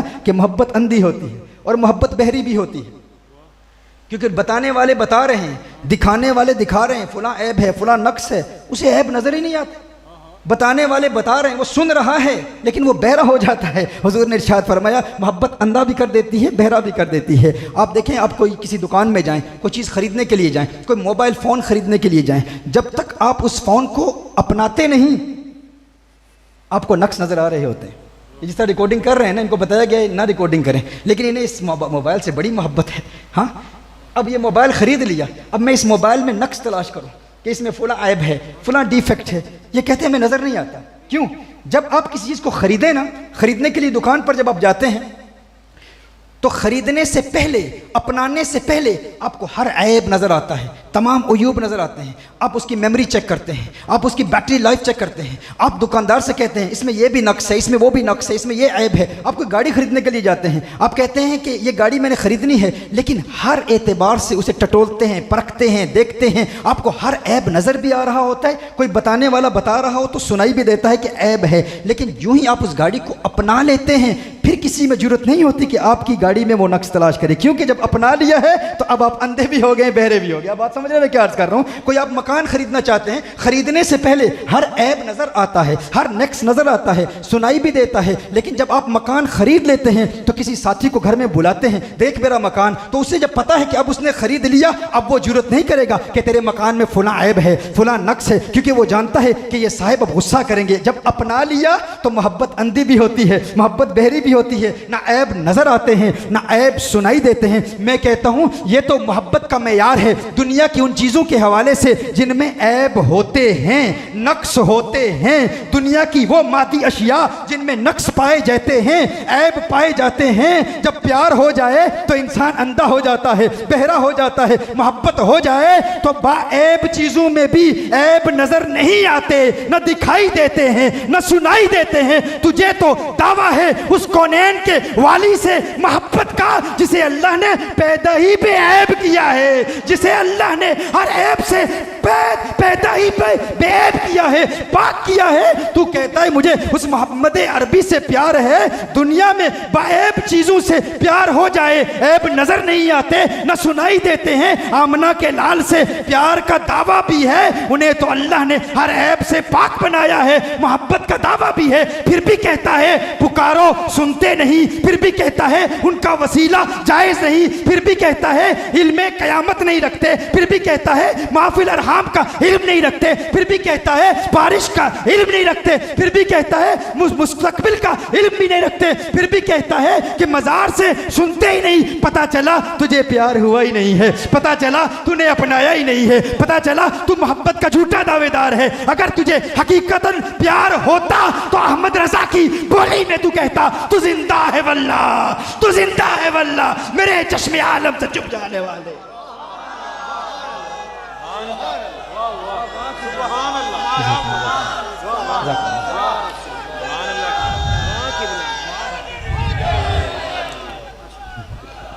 प्यार का झूठा दावा है। अगर सच्चा दावा होता तो फिर जिस चीज़ में ऐब होता है उसमें भी नज़र नहीं आता। जिन्हें अल्लाह ने बनाया ही बेऐब है वो कमाले हुस्ने हुजूर है कि गुमाने नक्स जहां नहीं, यही फूल खार से दूर है, यही शमाए के दुआ नहीं। नारे तकबीर, नारे रिसालत, नारे हैदरी। मेरे आका सल्लल्लाहु अलैहि वसल्लम ने इरशाद फरमाया हुब्बिब अलैया मिन दुनियाकुम सलास, मुझे तुम्हारी दुनिया की 3 चीज़ों से प्यार है। या रसूलल्लाह सल्लल्लाहु अलैहि वसल्लम, सबसे ज़्यादा किस चीज़ से प्यार है? इतर से प्यार है। या रसूलल्लाह सल्लल्लाहु अलैहि वसल्लम, दूसरा किस चीज़ से प्यार है? ज़ौजा से मैलान से प्यार है। तीसरा किस चीज़ से प्यार है? कौनैन के वाली सल्लल्लाहु अलैहि वसल्लम ने इरशाद फरमाया नमाज मेरी आंखों की ठंडक है, नमाज मेरी आंखों की ठंडक है। हुजूर को नमाज से प्यार है और नमाज में भी कुरान भी है, नमाज में फिर कलामे इलाही भी है। क्यों इस दरबार से, क्यों इस बारगाह से, इस आस्थाने से कुरान की तालीम दी जाती है? हाँ? क्योंकि कुरान तुम्हें दुनिया की हर चीज़ से बेनियाज कर देता है। फ़ारूक आज़म रदी अल्लाह ताला अन्हु की बारगाह में एक शख्स हाजिर होता है, दरवाजे पर दस्तक देता है, मुझे आटे की ज़रूरत है। कुछ अरसे के बाद फिर आता है, मुझे रोटी चाहिए। कुछ अरसे के बाद फिर आता है, मुझे पैसा चाहिए। कंजुल उम्माल की हदीस का मफ़हूम पेश कर रहा हूँ। एक दिन फ़ारूक आज़म रदी अल्लाह ताला अन्हु जलाल में आ गए, फरमाया इज़हब तअल्लम कुरान। बार बार मेरे दरवाजे पे आ जाते, जा कुरान पढ़, कुरान का इल्म सीख, कुरान का इल्म पढ़। उसके बाद फिर फ़ारूक आज़म रदी अल्लाह ताला अन्हु की बारगाह में नहीं आया। कुछ अरसे के बाद एक सड़क में मिला, सड़क पर मिला। फ़ारूक आज़म ने फरमाया तू मुझसे नाराज़ है, नाराज़ हो गया है? मैंने तो मना नहीं किया था, मैंने सिर्फ ये कहा था जा कुरान का इल्म पढ़, कुरान को पढ़, लेकिन तूने मेरे घर में आना ही छोड़ दिया। तो फ़ारूक आज़म रदी अल्लाह ताला अन्हु की बारगाह में अर्ज़ करता है ए उमर, जिस चीज़ की तरफ तूने मुझे राग़िब कर दिया है ना, जिस चीज़ की तरफ, जिस इल्म की तरफ तूने मुझे राग़िब कर दिया है, अगनानी अन बाबी उमर, उस इल्म कुरान ने मुझे बाबे उमर से बेनियाज कर दिया है। अल्लाह ने इतनी दौलत दी है, अल्लाह ने इतना माल दिया है, अब मुझे दर दर पर दस्तक देने की ज़रूरत नहीं है। दर दर दिए दुर दुर ना लूं, दर दर दिए दुर दुर ना लूं। पंजाबी नहीं आती ना आपको? चलो मैं उर्दू में जारी रखता हूँ, क्योंकि मैं लखनऊ में बैठा हुआ तकरीर कर रहा हूँ ना, यहाँ पंजाबी जानने वाले लोग नहीं होंगे। हाँ जी, वो कराची में जो है, जो गुफ्तगू का मेरा अंदाज़ होता है, या मुंबई में होता है या लखनऊ में होता है, वहीं जारी रखूँ या कुछ बात करूँ आपके लहजे में भी? दर दर निये दुर दुर ना लूं, दुर बन जा एक दर्दा। हाँ, ये बातें उसे ही समझ आएंगी जो इस बारगाह से फैज़ याफ्ता है। हर एक को समझ नहीं आएगी। क्यों? मूर्ख नू की पंद नसीहत, मूर्ख नू के पंद नसीहत, पत्थर नू की पाला, दुद्धा अंदर काग नोहा, ये अंत काले दा काला। दूध के अंदर कौवे को नहलाएं इस नियत से कि उसका रंग बदल जाएगा, उसका रंग नहीं बदलेगा, वो काले का काला ही रहेगा। लेकिन अहले ज़ौक़ बैठे हैं तो कहा दर दर दिए दुर दुर ना लूं, दुर बन जा एक दर्दा, चव्वल कुत्ता क्यों खवेंदा दुर बन वक्ता मरदा। चव्वल कुत्ता क्यों दर दर पर जो है दुत्कारे जाते हो, उस एक दर का दुर बन जाओ, मोती बन जाओ। कहा कुरान का इल्म पढ़। कहा ए फारूक आज़म, आपने जिसकी तरफ तवज्जो दिलाई है उस कुरान ने दुनिया के दरवाज़ों से मुझे बेनियाज कर दिया है। तो आओ ये इरादा करें, हम इबादत में भी इस्तिकामत हासिल करेंगे और कुरान की तिलावत भी करते रहेंगे। मेरे आका सल्लल्लाहु अलैहि वसल्लम ने इरशाद फरमाया, इन 3 चीज़ों से प्यार है। अब उस महफिल में फ़ारूक आज़म भी मौजूद हैं, सिद्दीक़ अकबर भी मौजूद हैं, उस्मान गनी भी मौजूद हैं, मौला अली भी मौजूद हैं। सिद्दीक़ अकबर अर्ज़ करते हैं, या रसूल अल्लाह सल्लल्लाहु अलैहि वसल्लम, आपने अपनी 3 पसंदीदा चीज़ों को बयान कर दिया। मुझ सिद्दीक़ की भी तमन्ना है कि मैं भी अपनी 3 पसंदीदा चीज़ों को बयान करूँ। ए सिद्दीक़, तुझे किस चीज़ से प्यार है? अब देखो सिद्दीक़ अकबर रदी अल्लाह ताला अन्हु का हुस्न इंतिखाब। सिद्दीक़ अकबर रदी अल्लाह ताला अन्हु अर्ज़ करते हैं, या रसूल अल्लाह सल्लल्लाहु अलैहि वसल्लम, अब सिद्दीक़ नमाज भी पढ़ते हैं, रोज़ा भी रखते हैं, हज भी करते हैं, ज़कात भी अदा करते हैं, जिहाद भी करते हैं, कुरान के कारी भी हैं, दीन के मुबल्लिग भी हैं, मेरे आका सल्लल्लाहु अलैहि वसल्लम के खलीफा अव्वल हैं। सिद्दीक़ अकबर रदी अल्लाह ताला अन्हु हर इबादत में कामिल हैं, लेकिन सिद्दीक़ का हुस्न इंतिखाब क्या है? सिद्दीक़ को नमाज से प्यार, रोजे से प्यार, हर इबादत से प्यार, लेकिन सबसे ज्यादा प्यार किस चीज से है? सिद्दीक़ अर्ज करते हैं, अन-नज़्रु इला वजहिक, अन-नज़्रु इला वजहिक या रसूल अल्लाह सल्लल्लाहु अलैहि वसल्लम। सिद्दीक़ की आंखें हूँ, आपका चेहरा हो। सिद्दीक़ की आंखें हूँ, आपकी जुल्फें हूँ। सिद्दीक़ की आंखें हूँ, मज़ाक के सुर्ख डोरे हूँ। सिद्दीक़ की आंखें हूँ, अलम नशरह का सीना हो। सिद्दीक़ चाहता है, हर एक चीज से प्यार करता है, लेकिन सबसे ज्यादा प्यारी कौन सी इबादत है? सिद्दीक़ चेहरा वद्दुहा को देखना चाहता है। सिद्दीक़ की तमन्ना है कि हुजूर के हुस्न को देखता रहूं। और फिर सिद्दीक़ अकबर हर वक्त हुस्न मुस्तफ़ा सल्लल्लाहु अलैहि वसल्लम को देखते रहते। मदीना मुनव्वरा में है तो हुस्न मुस्तफ़ा को देख रहे हैं, मक्का मुकरमा में है तो हुस्न मुस्तफ़ा को देख रहे हैं। सिद्दीक़ अकबर मदीने में अपने घर में है तो चश्मे तसव्वुर से हुजूर का तख़य्युल बांधे हुए हुजूर के हुस्न को देखते हैं। मदीना मुनव्वरा की गलियों में है, बाजारों में है तो हुस्न मुस्तफ़ा को देख रहे हैं। बाजार में है तो हुस्न मुस्तफ़ा को देख रहे हैं, और फिर गार में है तो हुस्न मुस्तफ़ा को देख रहे हैं। मैं क्यों ना कहूं आज मज़ार में तो हुस्न मुस्तफ़ा को देख रहे हैं। सिद्दीक़ हुस्न मुस्तफ़ा को देख रहे हैं। और फिर कल जन्नत में होंगे तो कोई जन्नत के महल्लात को देखेगा, कोई जन्नत की हूर देखेगा, कोई जन्नत के कसूर देखेगा। सिद्दीक़ जन्नत में भी आमना के लाल के नूर को देखेगा। ये सिद्दीक़ का प्यार है। हाँ?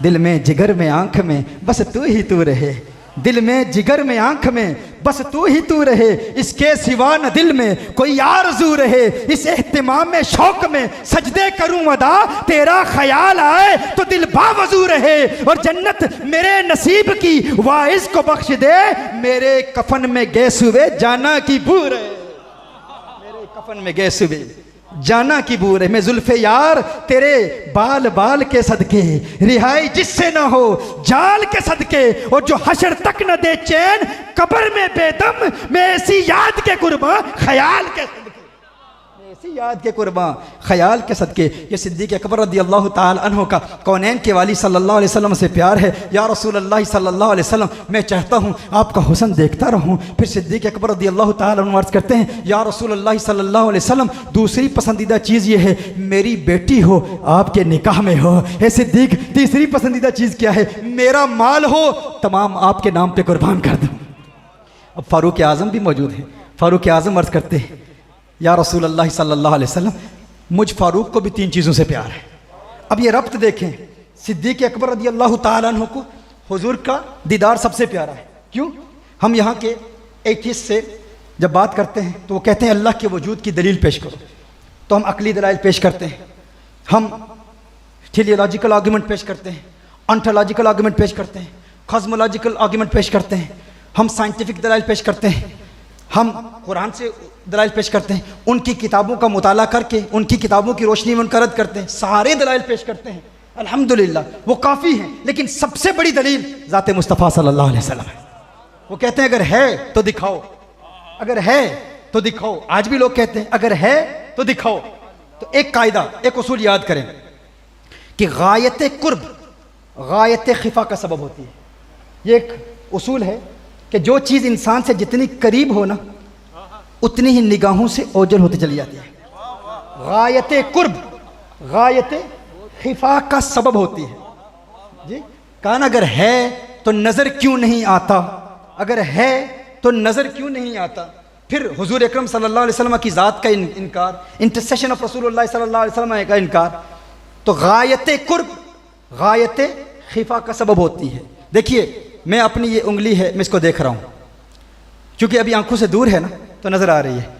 अब कुछ और करीब हो गई, अब भी नज़र आ रही है। अब और करीब हो गई तो रफ्ता रफ्ता ये निगाहों से ओझल होती चली आ रही है, धुंधला सा नज़र आ रहा है। फिर अब और करीब होगी, अब मुझे उंगली नज़र नहीं आ रही। क्यों? क्योंकि जो चीज़ इंसान के जितने करीब होती है उतनी उसकी निगाहों से ओझल होती चली जाती है। इसीलिए आप में से किसी ने कभी अपनी आंखों को नहीं देखा? क्या आप में से किसी ने कभी अपनी आंखों को देखा है? नहीं देखा। क्यों? क्योंकि आंखें आपके माथे से मुत्तसिल हैं, वो इतनी करीब हैं कि अब नज़र नहीं आती। अब कोई कहे कि मुझे नज़र आती हैं, मैंने देखा है, तो हम कहेंगे दलील दो। कोई शख्स ये कहेगा कि मेरे पास दलील तो नहीं है, लेकिन किसी देखने वाले ने बताया है तेरी आंखें हैं, तो मैंने उसकी बात पर एतमाद कर लिया कि मेरी आंखें हैं। तो उसे ये कहा जाएगा कि जिस देखने वाले ने तुझे बताया तेरी आंखें हैं, उसने तेरी आंखों को अपनी किन आंखों से देखा था? तुम कहते हो ना जब तक देखूंगा नहीं उस वक्त तक मानूंगा नहीं। तो जिसने तुम्हें कहा है तेरी आंखें हैं और तुमने उसकी बात पर एतमाद कर लिया, क्या उसकी आंखें भी हैं? अगर उसकी आंखें हैं तो उसने अपनी आंखों को देखा है। तुम तो कहते हो नहीं देखा, क्योंकि तुमने कभी अपनी आंखों को नहीं देखा, तो अपनी आंखों के वजूद को क्यों मानते हो? कहा उसने बताया है, तो उसने भी तुम्हारी आंखों को अपनी उन आंखों से देखा है जिन आंखों को उसने भी कभी नहीं देखा था। अब समझ रहे मैं क्या अर्ज कर रहा हूं? उसने भी, तो उसको तो तू अंधा समझता है, क्योंकि उसने भी अपनी आंखों को नहीं देखा, तो उस अंधे की बात पर यकीन करके तूने अपनी आंखों के वजूद को तस्लीम कर लिया। एक शख्स बड़ी रऊनत से कहता है मैंने अपनी आंखों को देखा है। अच्छा, तूने अपनी आंखों को देखा है? कहाँ देखा है? कहा मैंने अपनी आंखों को आईने में देखा है, इसलिए मैं अपनी आंखों को मानता हूं। अच्छा, तूने अपनी आंखों को आईने में देखा है, तो ये बता जब तूने अपनी आंखों को आईने में देखा था तो किन आंखों से देखा था? जब तूने अपनी आंखों को देखा था तो बता फिर किन आंखों से देखा था? अगर इन आंखों से देखा था, अगर ये आंखें यहां हैं तो किस चीज को देख रहा था? वो आंखें में आईने में कैसे? वो तो यहां हैं। और अगर ये आंखें आईने में मुंतकिल हो गई थी तो फिर देखा किन आंखों के साथ था? क्या सुनने आप क्या अर्ज कर रहा हूं? पता चला तूने आईने में अपनी आंखों को नहीं देखा, अपनी आंखों के परतों को देखा, अपनी आंखों की रिफ्लेक्शन को देखा, अपनी आंखों के अक्स को देखा। तूने आईने में अपनी आंखों को नहीं देखा, अपनी आंखों की रिफ्लेक्शन को देखा। तो मैं ये कहने में हक बजानिब हूं कि वो आंखें जो तेरे जिस्म के करीब हैं उन्हें तू आईने के वसीले के बगैर नहीं देख सकता, तो वो रब जो तेरी शेरक से भी करीब है उसे वसीला मुस्तफा के बगैर कैसे देख सकता?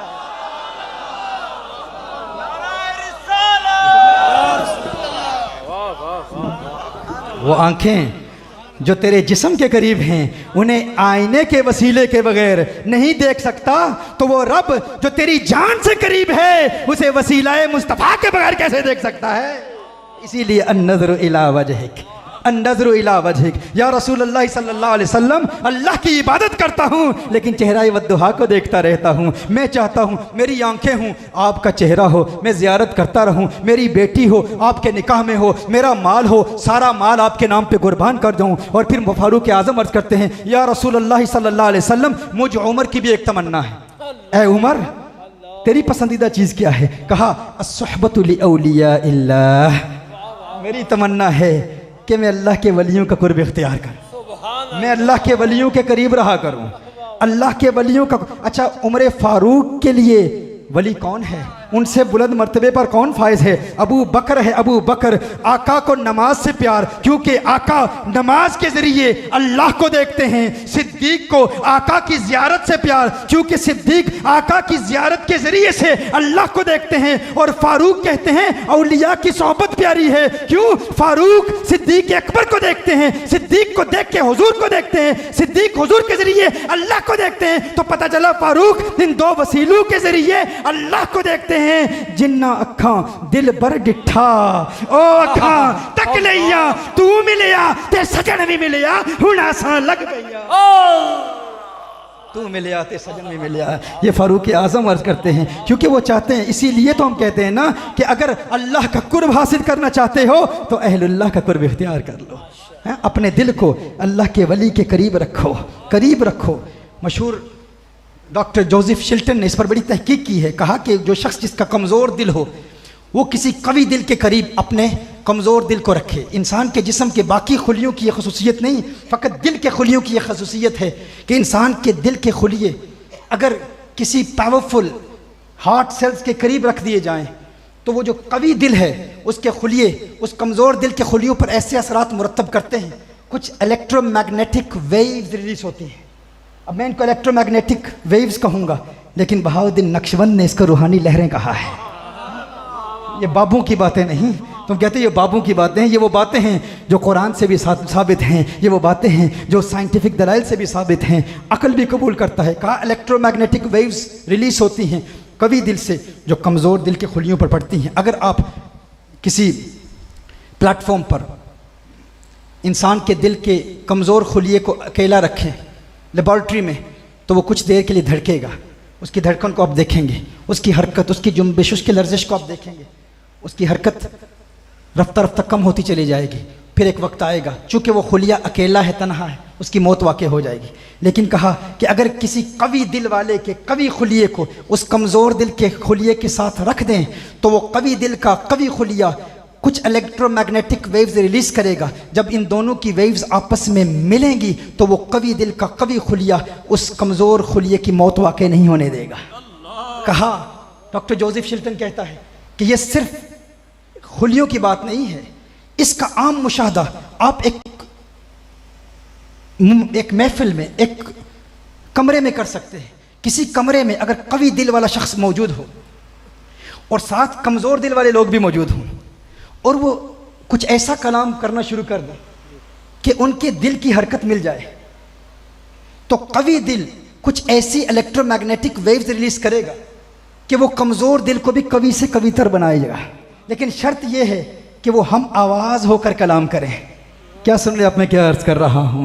नक्शबंदी, ये तो तुम्हारा मौजू है, ये तो तुम्हारा सब्जेक्ट है। तुम तो कहते हो कि एक आवाज़ में जिक्र करो, अल्लाह अल्लाह की ज़रब हो, एक आवाज़ हो, एक अंदाज हो, सांसें मिलाकर जिक्र करो। तुमने कहा ये बाबों की बातें हैं, तुमने कहा ये साईं की बातें हैं। मैं कहा साइयों की बातें नहीं, ये साइंस की बातें हैं, ये साइंस की बातें हैं, ये कुरान से भी साबित हैं, ये हदीस से भी साबित हैं। कहा कि वो कवि दिल कमज़ोर दिल को मजबूत करेगा। इसी तरह अल्लाह अल्लाह का जब विर्द किया जाता है, और देखें फीटल रिएक्शन टू साउंड, एक मशहूर किताब है। बच्चे के जब बच्चा माँ के रहम में होता है, रहम मादर में होता है, तो बच्चे का कुछ वक्त के बाद उसका ऑडिटोरी सिस्टम, उसकी कुव्वत समात बहाल हो जाती है, और बच्चा अपने माँ के पेट में सबसे ज़्यादा जिस आवाज़ को सुनता है वो माँ के दिल की धड़कन है। कहा उस दिल की धड़कन का उस बच्चे की प्रैक्टिकल लाइफ में इतना असर पड़ता है कि जब वो बच्चा दुनिया में आता है तो उसकी आदतें उसकी माँ की आदतों की तरह हो जाती हैं। क्योंकि जो आवाज़ बच्चा माँ के पेट में सबसे ज़्यादा सुनता है वो क्या है? माँ के दिल की धड़कन। इसीलिए साइकोलॉजिस्ट कहते हैं कि जब बच्चा दुनिया में आता है, जब वो रोता है, जब बच्चा सोता नहीं, तो माँ उसे अपने जिस्म के साथ रखती है, अपने सीने पर किस जानिब रखती है? बाईं जानिब। बाईं जानिब क्यों रखती है? क्यों कि बच्चा माँ के पेट में जिस आवाज़ को सुनता था वो माँ के दिल की धड़कन थी, वो दिल की धड़कन उसे सुकून देती है। कहा जब बच्चा रोता है तो माँ उसे बाईं जानिब अपने सीने से लगाती है, तो उसे माँ के पेट में जो दिल की धड़कन की आवाज़ आती है वो याद आती है, तो उसे नींद आ जाती है, सुकून मिलता है।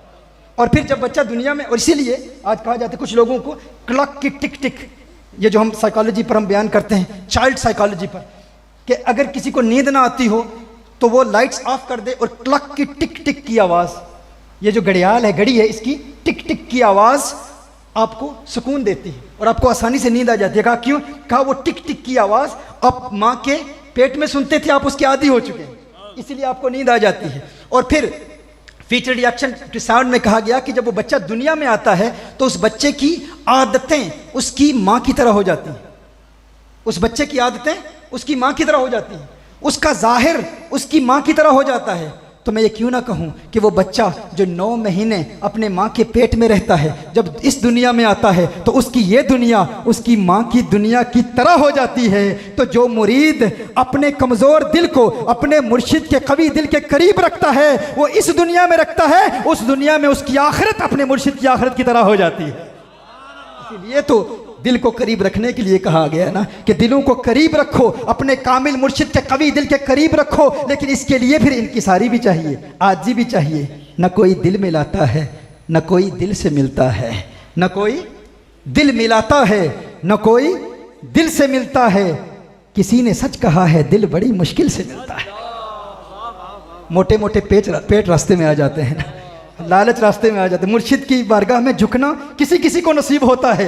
जो कामिल इताअत वाला होता है, कामिल मुत्तबे होता है, वो अपने दिल को दिल से मिलाता है। न कोई दिल मिलाता है, न कोई दिल से मिलता है। किसी ने सच कहा है दिल बड़ी मुश्किल से मिलता है। और जिसका मिल जाए ना फिर वो कहता है हार थीमा टेंदे गल दावे माही निमे असलों दूर न थीमा या टेंडे पैरों दी थीमा जुत्ती नित कदमा हेठ मधीवा इजिज नियाज मुट्ठी सादी नित बांदी यार सदीवा यार फरीदा मुक्ते दिल बरदा मैं वेख वेख के जीवा।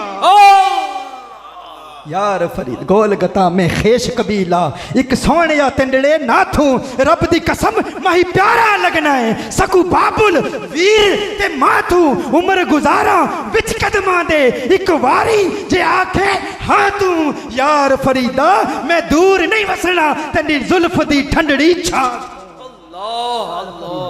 मैं दूर नहीं वसना तेरी जुल्फ दी ठंडड़ी छा। उसे महबूब की मुर्शिद की जुल्फ की ठंडी छाँव प्यारी लगती है। या रसूल अल्लाह, या फारूक आज़म अर्ज़ करते हैं अस्सहबतु लि औलिया इल्लाह। ए फारूक दूसरी पसंदीदा चीज़ क्या है? कहा अल कहरु लि आदा इल्लाह। मैं चाहता हूँ अल्लाह के दुश्मनों पर कहर बन के गिरूँ। अब अल्लाह के दुश्मन कौन है? अल्लाह के दुश्मन कौन है? बुखारी की हदीस हर एक जानता है, हदीस कुदसी है, मन आदली वलीजन फ़क़द आज़नतुहु बिल हर्ब। अल्लाह जल्ल वाला ऐलान जंग कर रहा है। और अल्लाह के वली जानते हैं, फारूक आज़म जानते हैं कि जो अल्लाह के वली हैं, जो उनका दुश्मन है वो अल्लाह का दुश्मन है। जो अल्लाह के वलियों का दुश्मन है वो अल्लाह का दुश्मन है। और जो अल्लाह का दुश्मन है अल्लाह जल्ल वाला उसे अजाब देता है। बगदाद के एक फ़कीर का बड़ा मशहूर वाक़या है। बगदाद की एक गली से गुज़र हुआ तो किसी ने दूध पिलाया, किसी हलवाई ने दूध पिलाया। वो दूध पी के वहाँ से जाता है, आगे जाता है तो देखता है कि एक फ़ाहिशा औरत है और वो एक खूबसूरत लिबास पहने हुए है, महंगा लिबास पहने हुए है, और उसका आशिक भी उसके साथ है। तो इसका पाँव कीचड़ पे पड़ता है और एक वहाँ कीचड़ से कुछ छींटें उड़कर उसके कपड़ों पे गिरती हैं, उसके कपड़े गंदे हो जाते हैं। तो उसका जो महबूब था ना, उसे गुस्सा आया, उसने उसको थप्पड़ मारा, स्लैप्ड हिम, मारा और कहा तूने मेरी महबूबा के कपड़े गंदे कर दिए। उसका महबूब था, उसका महबूब था, कहा मेरी महबूबा के कपड़े गंदे कर दिए, तुझे पता नहीं है कितना महंगा लिबास है। वो फ़कीर था, अल्लाह वाला था, वो वहाँ से गुजरा, आसमान की तरफ देखता है, मुस्कुरा के अर्ज़ करता है या अल्लाह तेरी शानें भी निराली हैं। कभी हलवाई की दुकान पर दूध पीना नसीब होता है और कभी थप्पड़ पड़ते हैं। उसकी ज़ुबान से ये कलिमात निकलने की देर थी, तेरी दुआ न असर से कभी मलूल हुई, इधर ज़ुबान से निकली उधर कबूल हुई। उसने कोई गिला नहीं किया, कोई शिकवा नहीं किया, कोई बद्दुआ नहीं दी। वो उसकी जो महबूबा थी ना, उसका पाँव फिसलता है, सीढ़ी पर चढ़ रही है, फिसलता है, सर उसका ज़मीन पर लगता है, उसकी मौत वाक़ हो जाती है, फ़ौरन मर जाती है। लोग वहाँ के कहते हैं कि ए फ़कीर तेरा यही हौसला था, तू फ़कीर है, हम जानते हैं तेरी ज़ुबान से जो बात निकलती है हो जाती है, लेकिन क्या तुम्हारा तहम्मुल इतना ही है कि तुझे उसने थप्पड़ मारा और तूने बद्दुआ दी और उस औरत को तूने कत्ल कर दिया, उसकी मौत वाक़ हो गई। उसने कहा मैंने तो कोई बद्दुआ नहीं दी, मेरी ज़ुबान से कोई ऐसे बद्दुआ के जुमले तो नहीं निकले, मैंने कहाँ बद्दुआ दी है। उसने कहा नहीं तूने बद्दुआ दी है, उसने तुझे मारा तो तेरी ज़ुबान से कुछ जुमले निकले, हमने देखा तू ऊपर देख के कुछ कह रहा था, उधर उसकी मौत वाक़ हुई। उसने कहा ये बात नहीं है, ये लड़ाइयाँ महबूबों की हैं। उसने कहा मैंने कहाँ बद्दुआ दी, ये भाई बैठ जाओ ना, या तो फेंका ना करो या ऊपर उठाओ ना, इस तरफ हो जाओ, इधर हो जाओ। तो कहा कि ये तो लड़ाइयाँ महबूबों की। कहा क्यों? कहा हुआ यूं कि मेरा पाँव फिसला, उसके कपड़े गंदे हो गए तो उसका महबूब नाराज हो गया तो उसने मुझे मारा। जब उसका महबूब नाराज हुआ ना, उसने मुझे मारा तो मेरा महबूब भी नाराज हो गया, उसने उसे मार दिया। अल्लाह, नाराए तकबीर, नाराए रिसालत, नाराए हैदरी।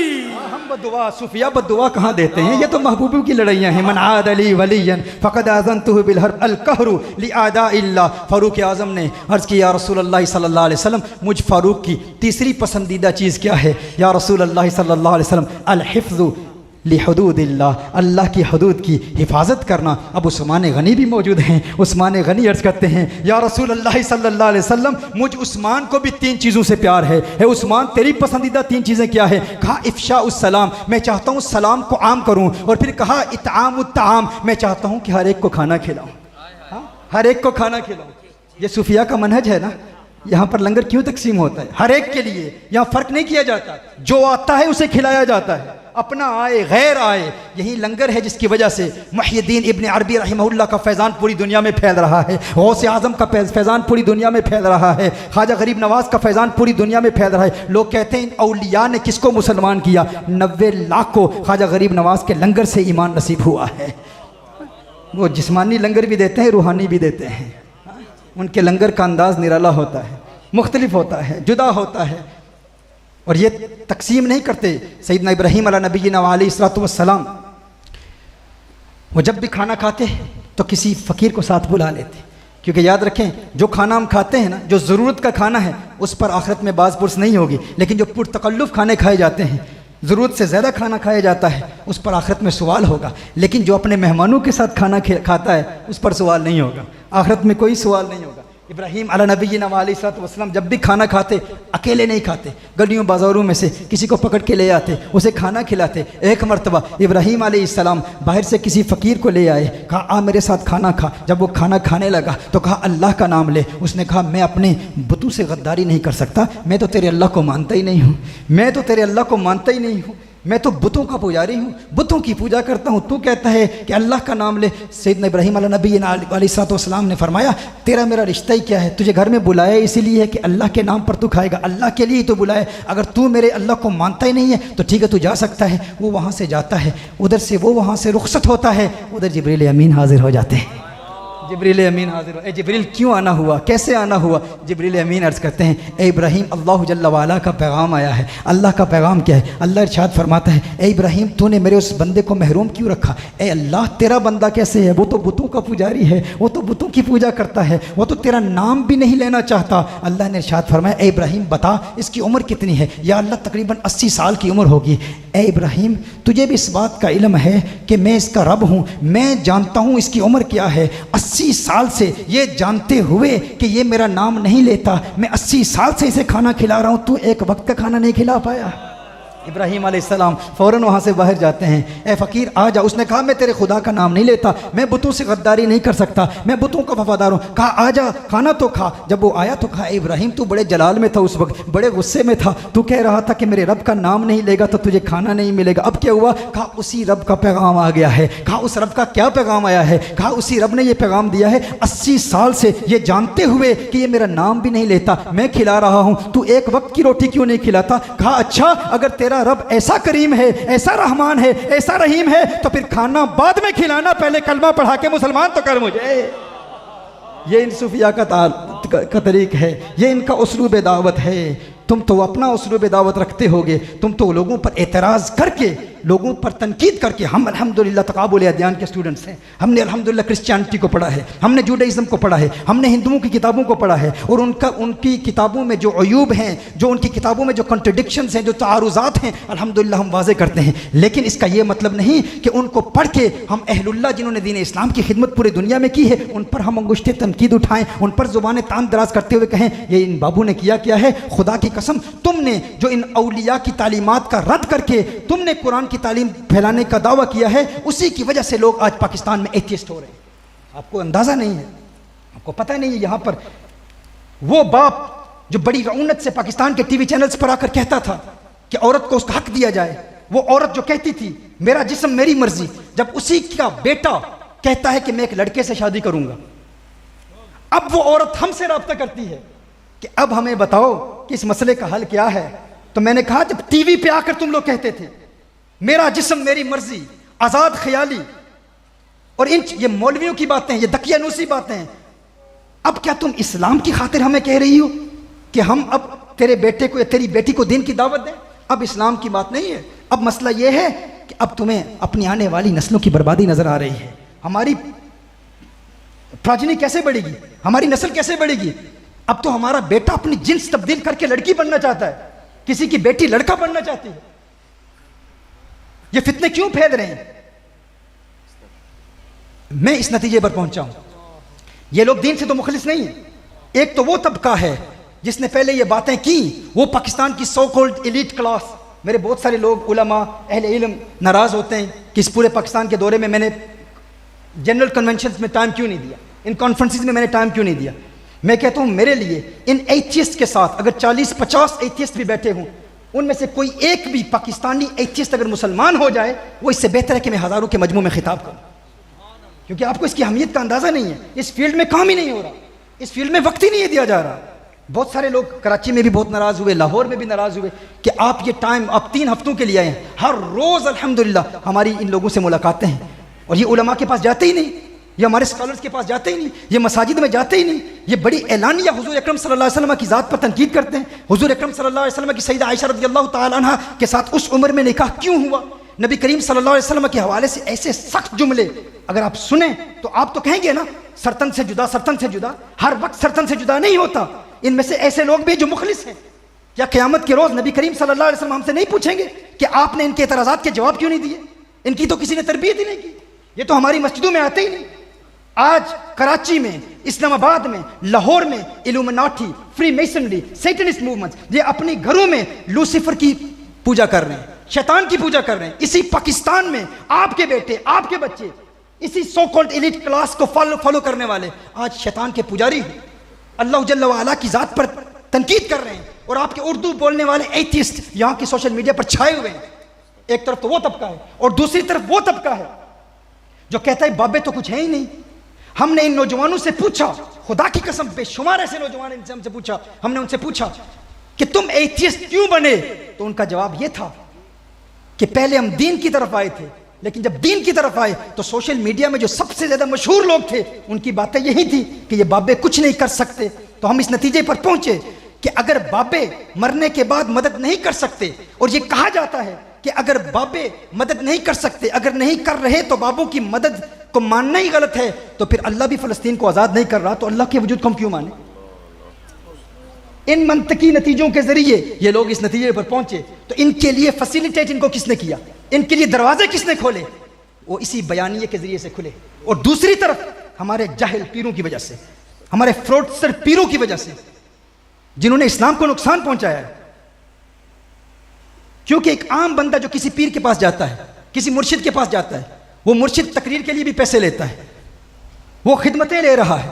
पीर दावा करता है, कभी गौस पाक की करामत बयान करता है, कभी नबी करीम सल्लल्लाहु अलैहि वसल्लम की हदीस की रोशनी में करामतें बयान करता है, लेकिन बयान कर मौजज़ात कर रहा है हुजूर के, बयान कर रहा है अपनी वलियों की करामतें, ख्वाजा बहाउद्दीन नक्शबंद के, ख्वाजा गरीब नवाज की, लेकिन फिर निस्बत अपनी जानिब की जा रही है कि मैं इस मकाम पर फायज हूं। फिर जब उस बंदे को उस पीर से फायदा हासिल नहीं होता, वो जानता है कि इस पीर ने सारी जिंदगी मेरे बाप को लूटा है, ये वो पीर है जिसने सारी जिंदगी हमें कहा है कि डॉक्टर के पास ना जाओ, तुम हमारे पास आओ, हम तुम्हें शिफा देंगे, इतना पैसा दो। मैं उन जाली पीरों के बारे में बात कर रहा हूं। जब वो नौजवान अपने घर के इस माहौल को देखता है और वो कहता है यार ये तो सारे फ्रॉडस्टर्स हैं, दूसरी जानिब से एक बयानिया मिलता है कि ये तो कुछ कर ही नहीं सकते, तो फिर वो फौरन उसको एक्सेप्ट कर लेता है। तो ये इन दो बातों पर जोर देना इंतहाई जरूरी है। जो लोग इल्म से दूर हैं, कुरान और सुन्नत से दूर हैं, जो दीन इस्लाम को बेच रहे हैं अपनी जात के लिए, अपनी जाती मफादात के लिए दीन इस्लाम को बेच रहे हैं, उनको जब हमारे नौजवान देखते हैं कि ये तो दावा करता है कि मैं अल्लाह का वली हूं, और फिर औलिया की करामात बयान करके अपनी तरफ मंसूब करता है कि हर मरहला जिंदगी में मैं तुम्हारी मदद करूंगा, और अल्लाह जल्ल व अला की तकदीर पर बात ही नहीं करता, और लोग कहते हैं जब हमारा पीर सब कुछ हमें देगा, तो फिर जब मदद का वक्त आता है तो देता क्यों नहीं? दूसरी जानिब वो लोग हैं जो कहते हैं बाबे तो कुछ है ही नहीं, तो वो इन फ्रॉडस्टर्स को बयान करते हैं, इनकी तरफ निस्बतें करते हैं। लोग अपने मुआशरे में ऐसे फ्रॉडस्टर्स को देखते हैं, वो इस बयानियों को एक्सेप्ट कर लेते हैं। लेकिन क्या वजह है?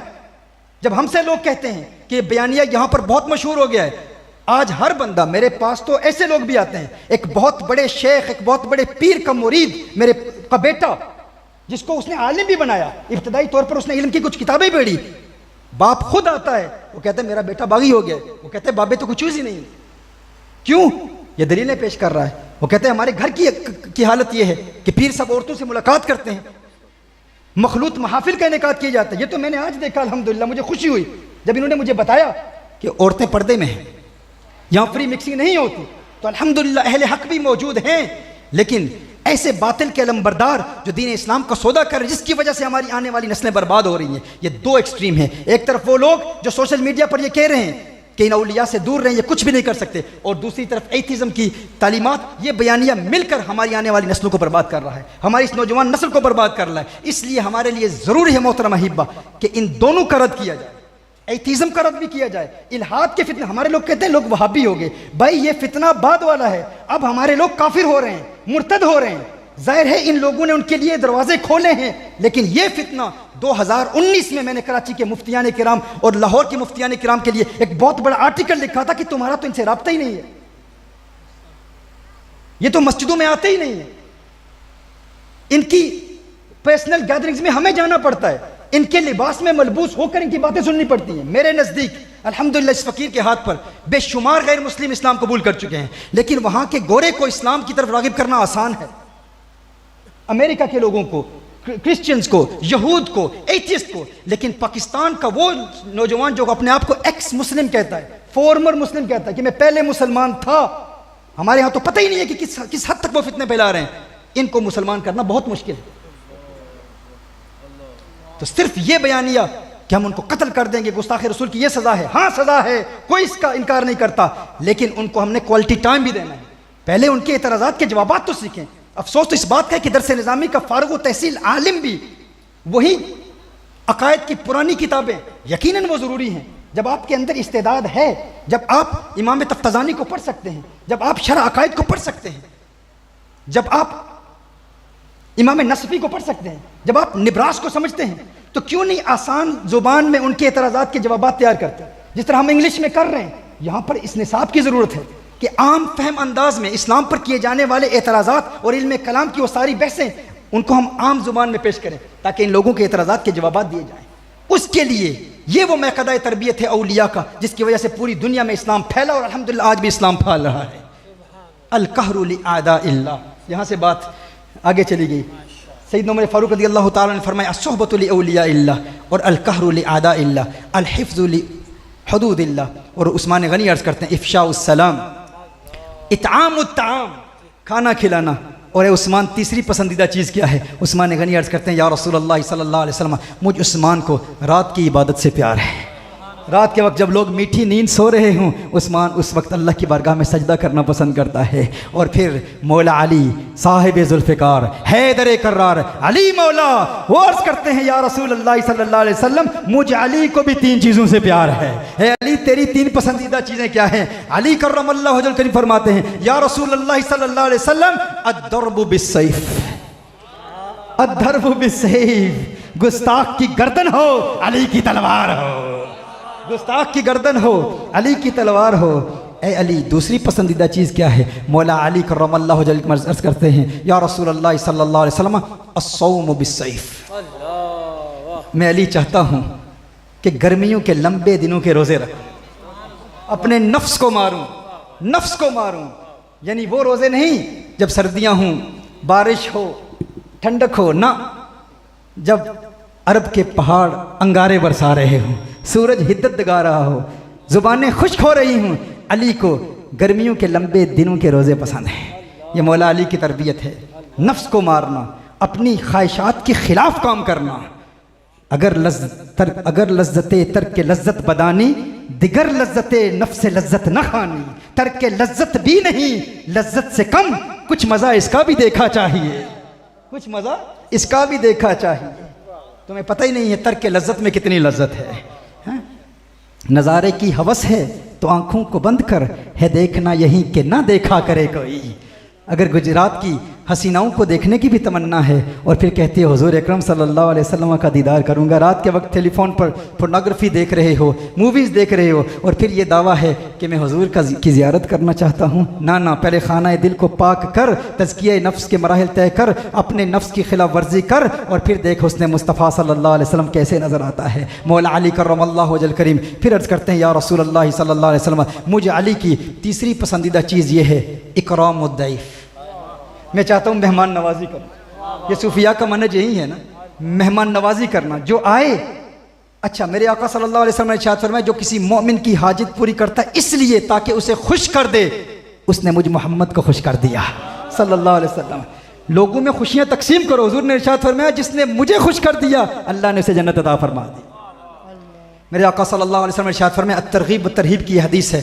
हुजूर ने इरशाद फरमाया, जब मोमिन किसी मोमिन को खुश करता है, जब किसी के दिल में खुशी को डालता है, तो अल्लाह जल्ला वाला उसके इस अमल से एक फरिश्ता पैदा करता है, एक फरिश्ता पैदा करता है। वो फरिश्ता उस वक्त से लेकर उसकी मौत तक अल्लाह की इबादत करता रहता है। और जब वो शख्स कब्र में जाता है तो वो फरिश्ता उसकी कब्र में आता है और कहता है, क्या तुम मुझे पहचानते हो? वो कहता है, तुम कौन है, तुम कौन हो? तो वो फरिश्ता कहता है, मैं वही खुशी हूँ जो तूने एक मोमिन के दिल में पैदा की थी, मैं वही खुशी हूँ जो तूने एक मोमिन के दिल में पैदा की थी।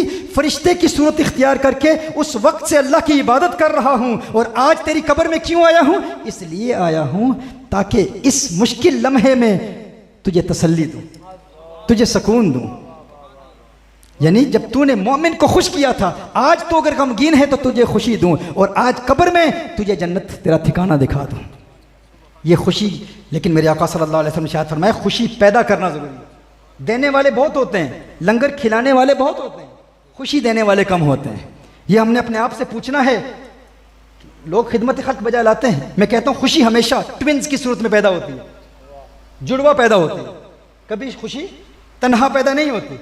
एक खुशी किसी को दोगे ना तो दो पैदा होंगी, एक दोगे तो एक वापस लोगे।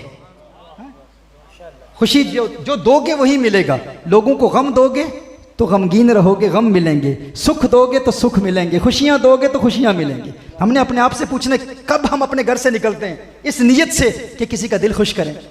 हमारे यहाँ तो हम महंगी गाड़ी खरीदते हैं तो इसलिए ताकि दूसरे को दिखाएं कि तेरी गाड़ी सस्ती है। अच्छी घड़ी खरीदते हैं तो इसलिए ताकि दूसरे का दिल दुखे।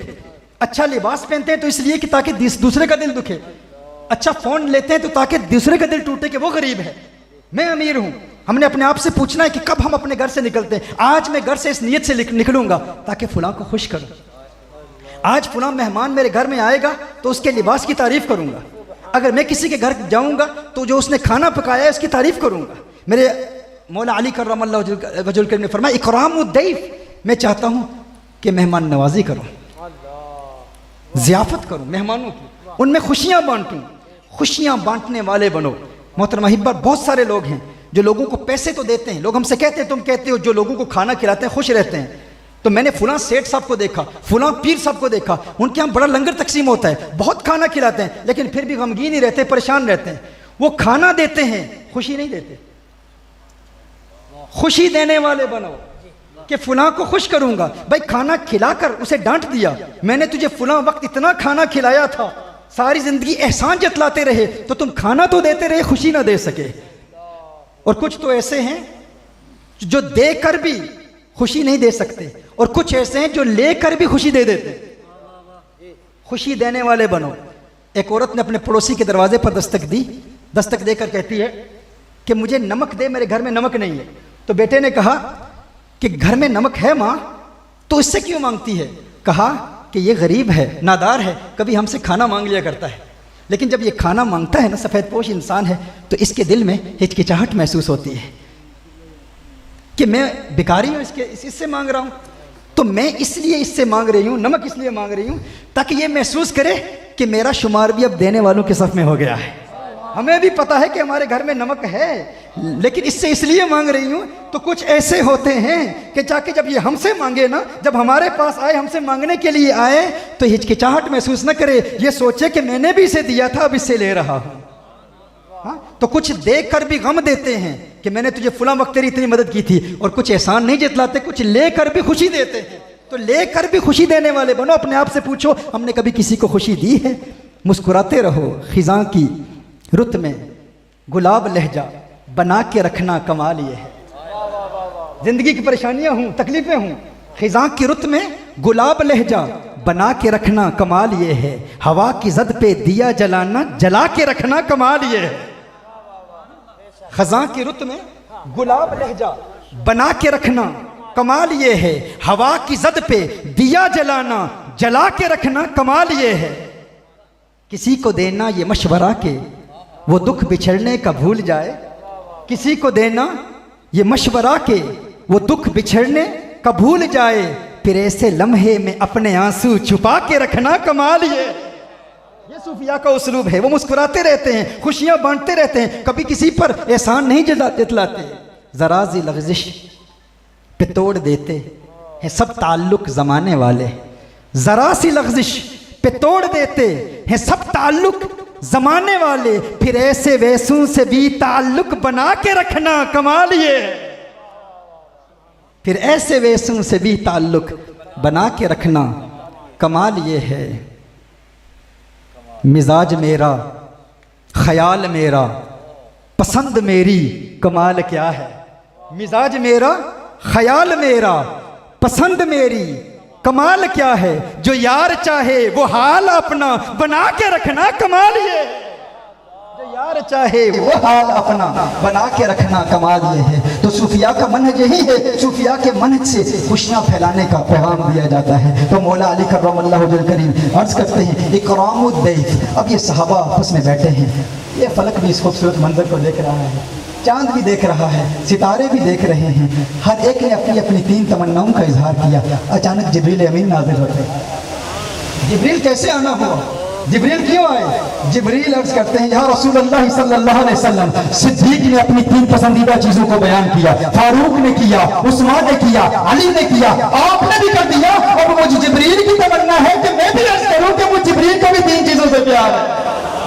जिब्रील तेरी 3 पसंदीदा चीजें क्या हैं? जिब्रील अर्ज करते हैं या रसूलुल्लाह सल्लल्लाहु अलैहि वसल्लम इरशादुद्दालीन, मैं चाहता हूं कि गुमराह लोगों को रुश्दे हिदायत के रास्ते पर लाऊं, इआनतुल मसाकीन, मिस्कीनों की मदद करूं। अब जिब्रील की तीसरी तमन्ना क्या है, तीसरी ख्वाहिश क्या है, तीसरी आरजू क्या है? अगर आपके दिल में हुजूर की मोहब्बत है, हुजूर का इश्क है, और सीने में अगर आप पत्थर नहीं गोश्त का टुकड़ा रखते हैं, तो रब्बे काबा की कसम जिब्रील की इस बात को सुनकर मचल जाएंगे। जिब्रील अर्ज करते हैं या रसूल अल्लाह सल्लल्लाहु अलैहि वसल्लम, मुझे जिब्रील की तमन्ना ये है कि मुहिब का कलाम लाता रहूं, महबूब तक पहुंचाता रहूं, आता रहूं, जाता रहूं, दीदार के जाम पीता रहूं। ये जिब्रील की तमन्ना है। जिब्रील अमीन फिर अल्लाह की बारगाह में हाजिर होते हैं। सहाबा ये मंजर देखकर हैरान हैं। जिब्रील फिर वापस आ जाते हैं। ए जिब्रील अब क्यों वापस आना हुआ, अब क्यों वापस आए? जिब्रील अर्ज करते हैं या रसूल अल्लाह सल्लल्लाहु अलैहि वसल्लम, आपने भी 3 तमन्नाओं का इजहार किया, सिद्दीक ने किया, फारूक ने किया, उस्मान ने किया, अली मौला ने भी किया, जिब्रील ने भी कर लिया। अब अल्लाह फरमा रहा है, अल्लाह फरमा रहा है कि मुझे रब को भी 3 चीज़ों से प्यार है। ए अल्लाह तुझे कौन सी 3 चीज़ों से प्यार है? अल्लाह इरशाद फरमाता है जब कोई गुनहगार गुनाहों से तौबा करता है ना, तो तौबा करते हुए जब उसके आंखों से अश्कों की बरसात जारी होती है, तो मुझ अल्लाह को उसके अश्कों की बरसात से प्यार है। सुभान अल्लाह। उसके आंसू से प्यार है। इन आंसू की अहमियत को कभी नज़रअंदाज ना करना। ये आंसू जो ज़ाहिरी तौर पर आपके गालों पर गिरते हैं, दर हकीकत दिल की स्याही पर गिरते हैं। अश्कों से तर है फूल की हर एक पंखड़ी, रोया है कौन थाम के दामन बहार का। ये शेर मुझे उस वक्त याद आया जब आपने शाह विलायत अलैहि रहमा के बारे में बताया कि सजदों में किस तरह वो रोया करते थे, किस तरह वो रोया करते थे। ये रोना ये इन्हीं बारगाहों से हमें मिलता है। अल्लाह जल्ला वाला को दूसरी पसंदीदा चीज़ सबसे ज़्यादा दूसरी किस चीज़ से प्यार है? अल्लाह जल्ला वाला इरशाद फरमाता है कि जब भूखा भूख पे सब्र करे तो रब को उसके सब्र से प्यार है। और फिर दुआउल मुत्तरीन, जब कोई मजलूम दुआ करता है तो अल्लाह जल्ला वाला उस दुआ को कबूल कर लेता है। मेरे आका सल्लल्लाहु अलैहि वसल्लम ने इरशाद फरमाया हुब्बिबा अलैया मिन दुनियाकुम सलास, मुझे तुम्हारी दुनिया की 3 चीज़ों से प्यार है। यहाँ यह सवाल पैदा होता है, हुजूर ने इरशाद फरमाया मुझे तुम्हारी दुनिया की 3 चीज़ों से प्यार है। ये क्यों फरमाया तुम्हारी दुनिया? तुम्हारी दुनिया की 3 चीज़ों से प्यार है। हाँ, मैं यहाँ आपके यहाँ आया हूँ। ये कौन सा शहर है? शहर का नाम क्या है? गुजरात में आया हूँ ना। तो मैं यहाँ गुजरात में आकर गुजरात वालों से कहूँ गुजरात वालों मुझे तुम्हारे गुजरात से बहुत प्यार है। अब मैं यहाँ से चला जाऊँ तो जाने के बाद लोग कहें साकिब शामी का ताल्लुक़ गुजरात से है। हाँ, तो आप क्या कहेंगे? आप कहेंगे अगर इसका ताल्लुक़ गुजरात से होता तो कभी ये ना कहता मुझे तुम्हारे गुजरात के लोगों से प्यार है। सुन रहे ना मैं क्या अर्ज कर रहा हूँ? इसका ये कहना कि मुझे तुम्हारे गुजरात के लोगों से प्यार है बता रहा है कि ये गुजरात से नहीं है, गुजरात में आया तो है, गुजरात से है नहीं। हाँ, मैं पाकिस्तान में आकर कहूँ कि पाकिस्तानियों मुझे तुम्हारे पाकिस्तान से प्यार है, तुम्हारे पाकिस्तान के लोगों से प्यार है, या मैं बरतानिया जाकर कहूँ बरतानिया वालों मुझे तुम्हारे बरतानिया के लोगों से प्यार है, या अमेरिका में जाकर कहूँ अमेरिका वालों तुम्हारे अमेरिका के लोगों से प्यार है। बाद में लोग कहें साकिब शामी का ताल्लुक अमेरिका से है, वो कहेंगे नहीं, अगर अमेरिका से होता तो ये ना कहता कि तुम्हारे अमेरिका के लोगों से प्यार है, उसका ये कहना कि तुम्हारे अमेरिका के लोगों से प्यार है, इसका मतलब ये है कि वो अमेरिका में आया तो है, अमेरिका से है नहीं। मेरे आका सल्लल्लाहु अलैहि वसल्लम ने इरशाद फरमाया, हुब्बिब अलैया मिन दुनियाकुम सलास, मुझे तुम्हारी दुनिया की 3 चीज़ों से प्यार है। अब कोई कहे हुजूर हमारी तरह हैं, हुजूर की असल हमारी असल है, हुजूर की मिट्टी हमारी मिट्टी की तरह है, हुजूर अकरम सल्लल्लाहु अलैहि वसल्लम हम जैसे बशर हैं। हम कहते हैं जो बशरियत का मुनकिर है वो काफिर है। हम हुजूर अकरम सल्लल्लाहु अलैहि वसल्लम को बशर मानते हैं, हुजूर की नूरानियत को मानते हैं, लेकिन हुजूर की हकीकत का इदराक इंसान के अक्ल व फ़हम से मुमकिन ही नहीं, इंसान उसको समझ ही नहीं पाता। तो हुजूर का ये फरमाना कि मुझे तुम्हारी दुनिया की 3 चीज़ों से प्यार है, ये बता रहा है हुजूर इस दुनिया में आए तो हैं, इस दुनिया से है नहीं।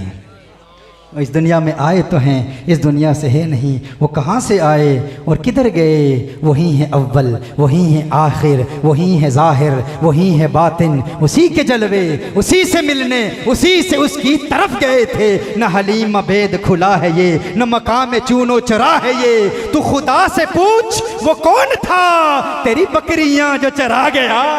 वो कौन था? उनकी हकीकत का राज और जो उनका कुर्ब हासिल करना चाहता है, जो मैंने कहा दिल की दुनिया को आबाद करें, तज़किया नफ्स के मराहिल तय करने की कोशिश करें, फिर उनका कुर्ब मिलेगा। फिर वो कुर्ब मिलेगा कि आलम अरवाह की मुलाकातें भी याद आ जाएंगी। कुरान और सुन्नत की रोशनी में हम इस पर बहुत तफसील से बयान कर चुके हैं कि एक वक्त आता है जब इंसान तज़किया नफ्स के मराहिल तय करता है, अपने मुर्शिद की बारगाह में हाजिर होता है, और मुर्शिद जो कामिल मुर्शिद हो, हकीकी सालिक को ऐसे रूहानी मरातिब पर फाइज करता है कि एक वक्त आता है कि उस मुरीद सादिक को आलम अरवाह में आका से की गई मुलाकातों की याद आ जाती है। लेकिन आज हमें क्यों नहीं याद? क्यों नहीं याद? क्यों? क्योंकि दिल में स्याही है। अलस्तु बिरब्बिकुम कालू बला, एक वो वादा था, एक वो है जब आलम अरवाह में हुजूर से मुलाकात हुई थी, लेकिन वो आज क्यों नहीं याद आती? वो राज क्यों समझ में नहीं आता? क्यों? क्योंकि तज़किया नफ्स के मराहिल तय नहीं किए। जब वो तय कर लिए तो फिर जैसे कहा ना कुन फयकून, जद रब फरमाया। सो गए आप मेरे ख्याल में। मैंने कहा पंजाबी मेरी पहली ज़ुबान नहीं, ना उर्दू ना सराइकी, ये तो आपके चेहरों पर तबस्सुम को देखकर मैं ये अल्फाज बयान कर रहा हूँ। कुन फयकून जद रब फरमाया, असी भी उत्थे हासे कालू बला, असी कन्नी सुनिया कोई गूंगे डोरे ना से, असल मकान ला मकान सी साडा, असी आन बुतां विच फासे, इस नफ्स पलीत पलीत जा कीता, कोई असल पलीत ते ना से। बाखिर दावाना अल्हम्दुलिल्लाह। सुभान अल्लाह।